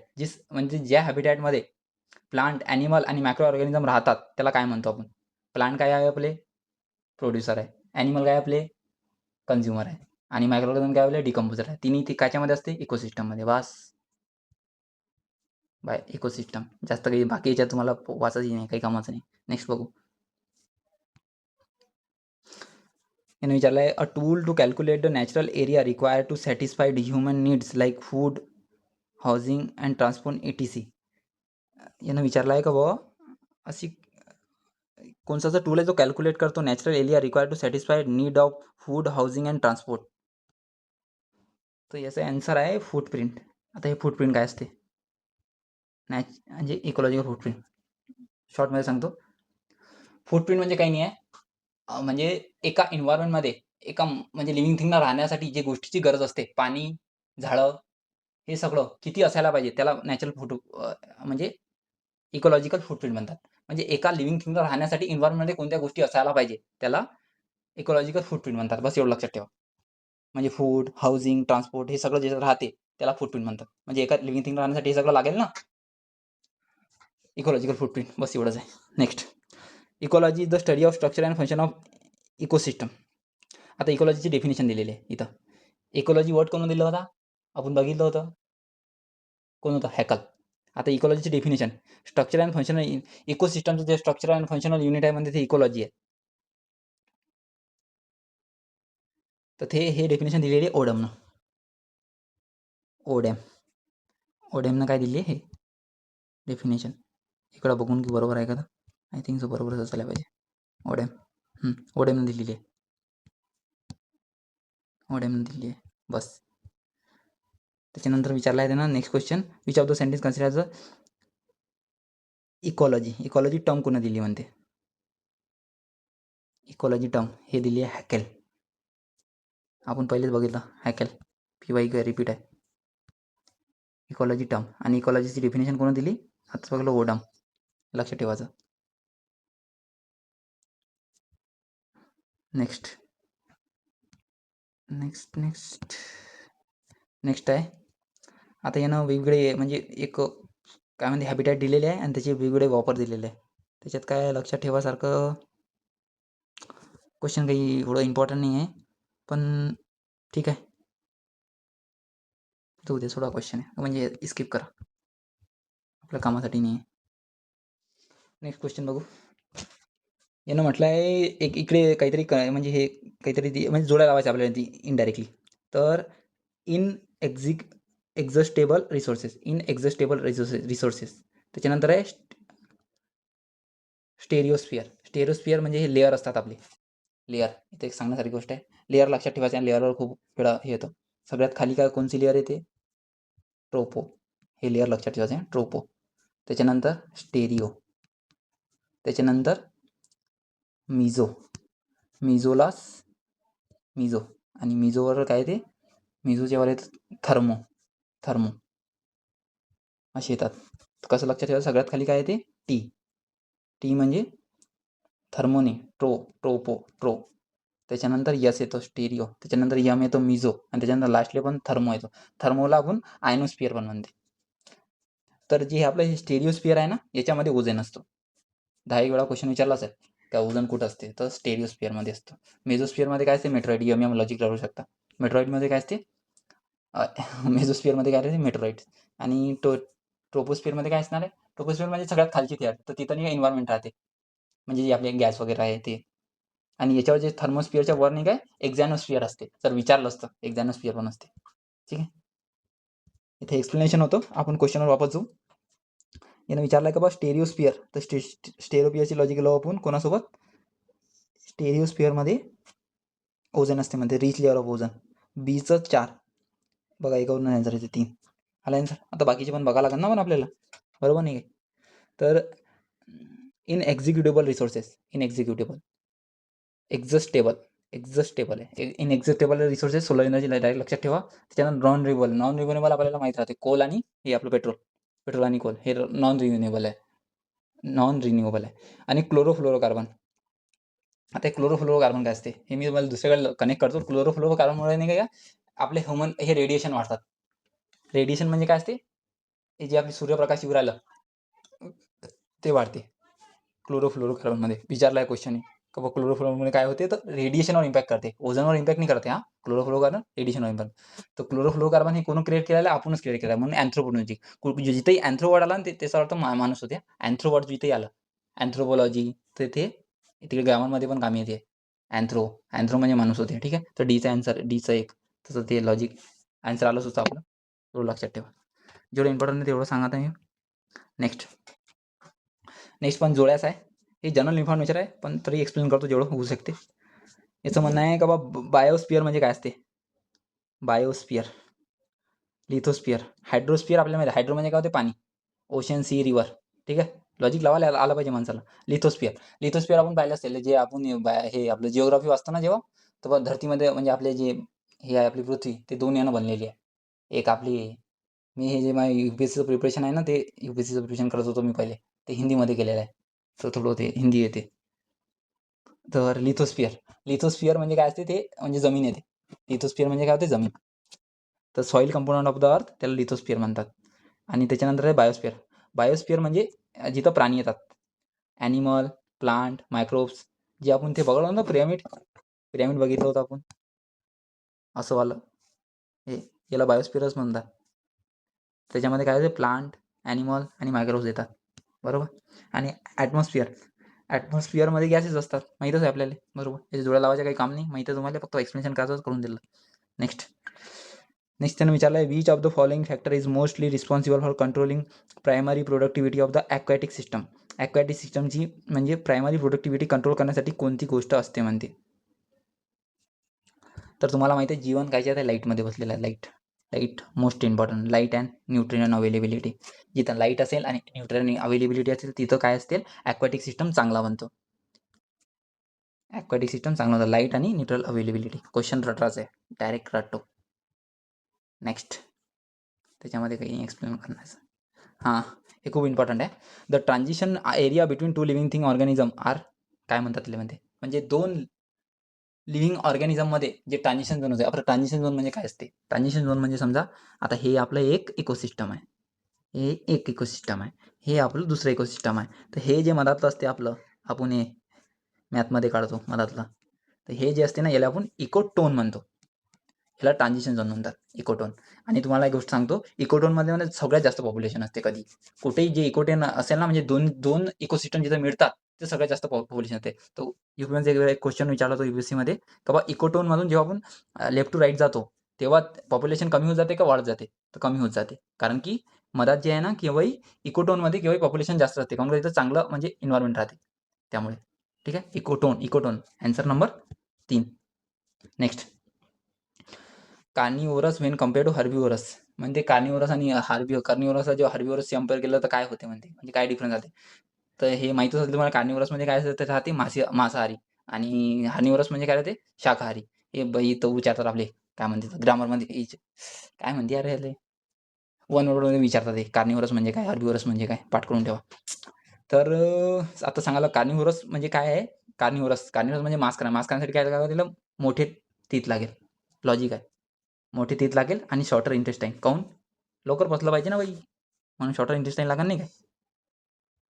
आणि हे पॉइंटेड टीथ पाहिजे. पॉइंटेड टीथ म्हणजे एकदम शार्प टीथ. पाहिले तर तुम्ही कुत्र्याचे असतात. तसं कुत्रं मांसाहारी नाही आहे. ते म्हणजे असा आपल्यासारखा प्राणी आहे तो. म्हणजे मांस पण खातो आणि हे पण खातो. दोन्ही खातो. म्हणजे ओमनिवरस आहे ते. वन वर्डमध्ये विचारलं आहे. ओमनिवर्ड. कुत्रा काय आहे? ओमनिवरस आहे. Next the continuous increase in the concentration of toxic successive topical level in a food chain. याचा आन्सर तुम्हाला सांगतो. हे आहे बाय मॅग्निफिकेशन. आपल्याला इथं 2 टर्म बघायचे आहे. होऊ शकते पुढच्या त्या टर्मवर क्वेश्चन इन म्हणून. एक असते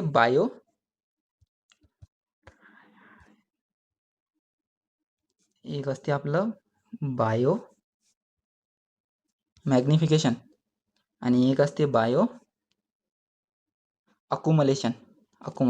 तर जागा नाही आहे. बायो मॅग्निफिकेशन आणि बायो अकुमुलेशन.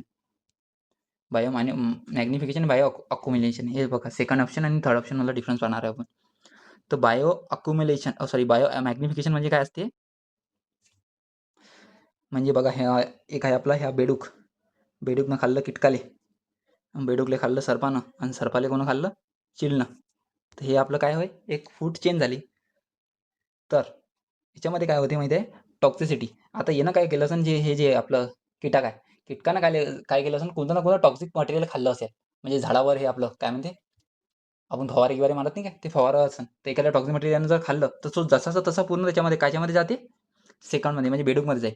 तर बेडूकमध्ये काय झालं, हे बघा हे कीटकची टॉक्सिसिटी म्हणजे हे जे आपलं फवारे आहे कीटकाचे, आणि ते त्याच्यावर पण स्वतःची जे पण टॉक्सिसिटी म्हणजे काय असते, असे पदार्थ जे म्हणजे त्यासाठी हानिकारक असतात, अशा प्रकारला टॉक्सिसिटी म्हणतात. तर हे आणि हे दोघं झाले. आता मग त्याच्या पुढे जर गेलं म्हणजे आपण सर्वात त्याच्याकडे स्वतःची पण असेल आणि ह्या दोघांची त्याच्याकडे जास्त. तर सांगण्याचं तात्पर्य एवढंच का प्रत्येक लेव्हलवर टॉक्सिसिटी ज्याच्यामध्ये वाढत जाते, प्रत्येक लेव्हलवर टॉक्सिसिटी ज्याच्यामध्ये वाढत जाते त्याला काय म्हणतात आपण? मॅग्निफिकेशन. मॅग्नी म्हणजे मोठा. मॅग्निफिकेशन, बायो मॅग्निफिकेशन म्हणजे प्रत्येक लेव्हलवर टॉक्सिसिटी वाढत चालली त्याला बायो मॅग्निफिकेशन म्हणतात. तर म्हणून आता बायो अक्युम्युलेशन काय असेल? तर बायो अक्युम्युलेशन म्हणजे असं असते का जेव्हा समजा आपण हे माणूस आहे, कुठे गेलं रे? माणसानं काय केलं? भाजी खाल्ली. भाजीची टॉक्सिसिटी त्याच्यामध्ये आली. याला बायो अक्युम्युलेशन म्हणतात. म्हणजे दोनच प्रत्येक लेव्हलवर वाढत नाही फक्त याच्यातलं नाही का याच्यामध्ये चाललं. म्हणजे झाडातलं माणसामध्ये चाललं. इथं म्हणजे कमी राहतात. तिथं प्रत्येक लेव्हलवर सक्सेशन होत होतं. इथं प्रत्येक लेव्हलला फक्त इथं दोनच आहे, माणूस आणि भाजी. याला बायो अक्युम्युलेशन म्हणतात.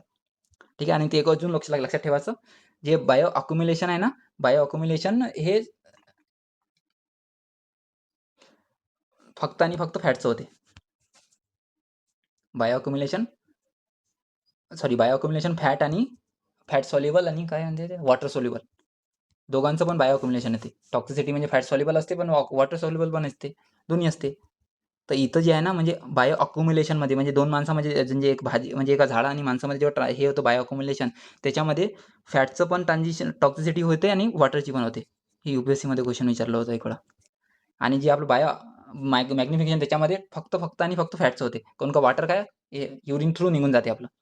त्यामुळे फक्त बायो मॅग्निफिकेशनमध्ये फक्त आणि फक्त फॅटचं ट्रान्सफॉर्मेशन होते. पण इथं बायो अक्युम्युलेशनमध्ये दोनच आहे म्हणून त्यामुळे फॅट आणि वॉटर दोघांचं होते. लास्ट क्वेश्चन बघू आपण. लास्ट क्वेश्चन यानं विचारला आहे, heterotrophic organism chiefly bacteria, fungi, the breakdown of complex compounded protoplasma and release the simple usable substance of organism. म्हणजे असे कोणते आहे का जे बायो ऑर्गॅनिझमला पूर्ण डिग्रेड करतात, तर त्याला डिकम्पोजर म्हणतो आपण. डिकम्पोजर म्हणजे मायक्रो ऑर्गॅनिझम.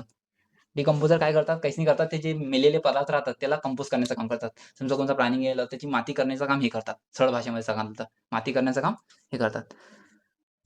तर बघा, मोठा व्हिडिओ झाला आहे आपला. 2च चॅप्टर कंप्लीट झाले. तर मला वाटतं हे सफिशियंट आहे. आपण पुढच्या व्हिडिओमध्ये मी एक अजून वेगळा व्हिडिओ करतो. त्याच्यामध्ये बाकीचं पूर्ण टॉपिक होऊन कंप्लीट करून घेऊ. त्याच्यामध्ये एवढंच फक्त हे सांगेल का बाबा तुम्हालासाठी ना हे सफिशियंट आहे. फक्त एवढंच करा. PYQच्या बाहेर जाऊ नका. PYQ इज द अल्टिमेट की. बायबल आहे आपल्यासाठी ते. PYQच्या बाहेर काही करायला कुठं नाही. फक्त एवढंच करा आणि याला एक वेळा अजून पाहून घ्या. एका रिव्हिजनमध्ये फायदा होणार नाही. एक वेळा अजून पाहून घ्या. फक्त तुमच्यासाठी मी बनवला आहे. माझा पण अभ्यास आहे. माझा अभ्यास म्हणून तुमच्यासाठी बनवला आहे. तुमचा फायदा झाला पाहिजे. ठीक आहे ना? आणि काही प्रॉब्लेम असेल तुम्हाला अभ्यासामध्ये तुम्हाला विचारू शकता. एक्सपिरियन्स आहे. एक्सपिरियन्स शेअर करा तुमच्यासोबत. कमेंटमध्ये करा. ठीक आहे. धन्यवाद.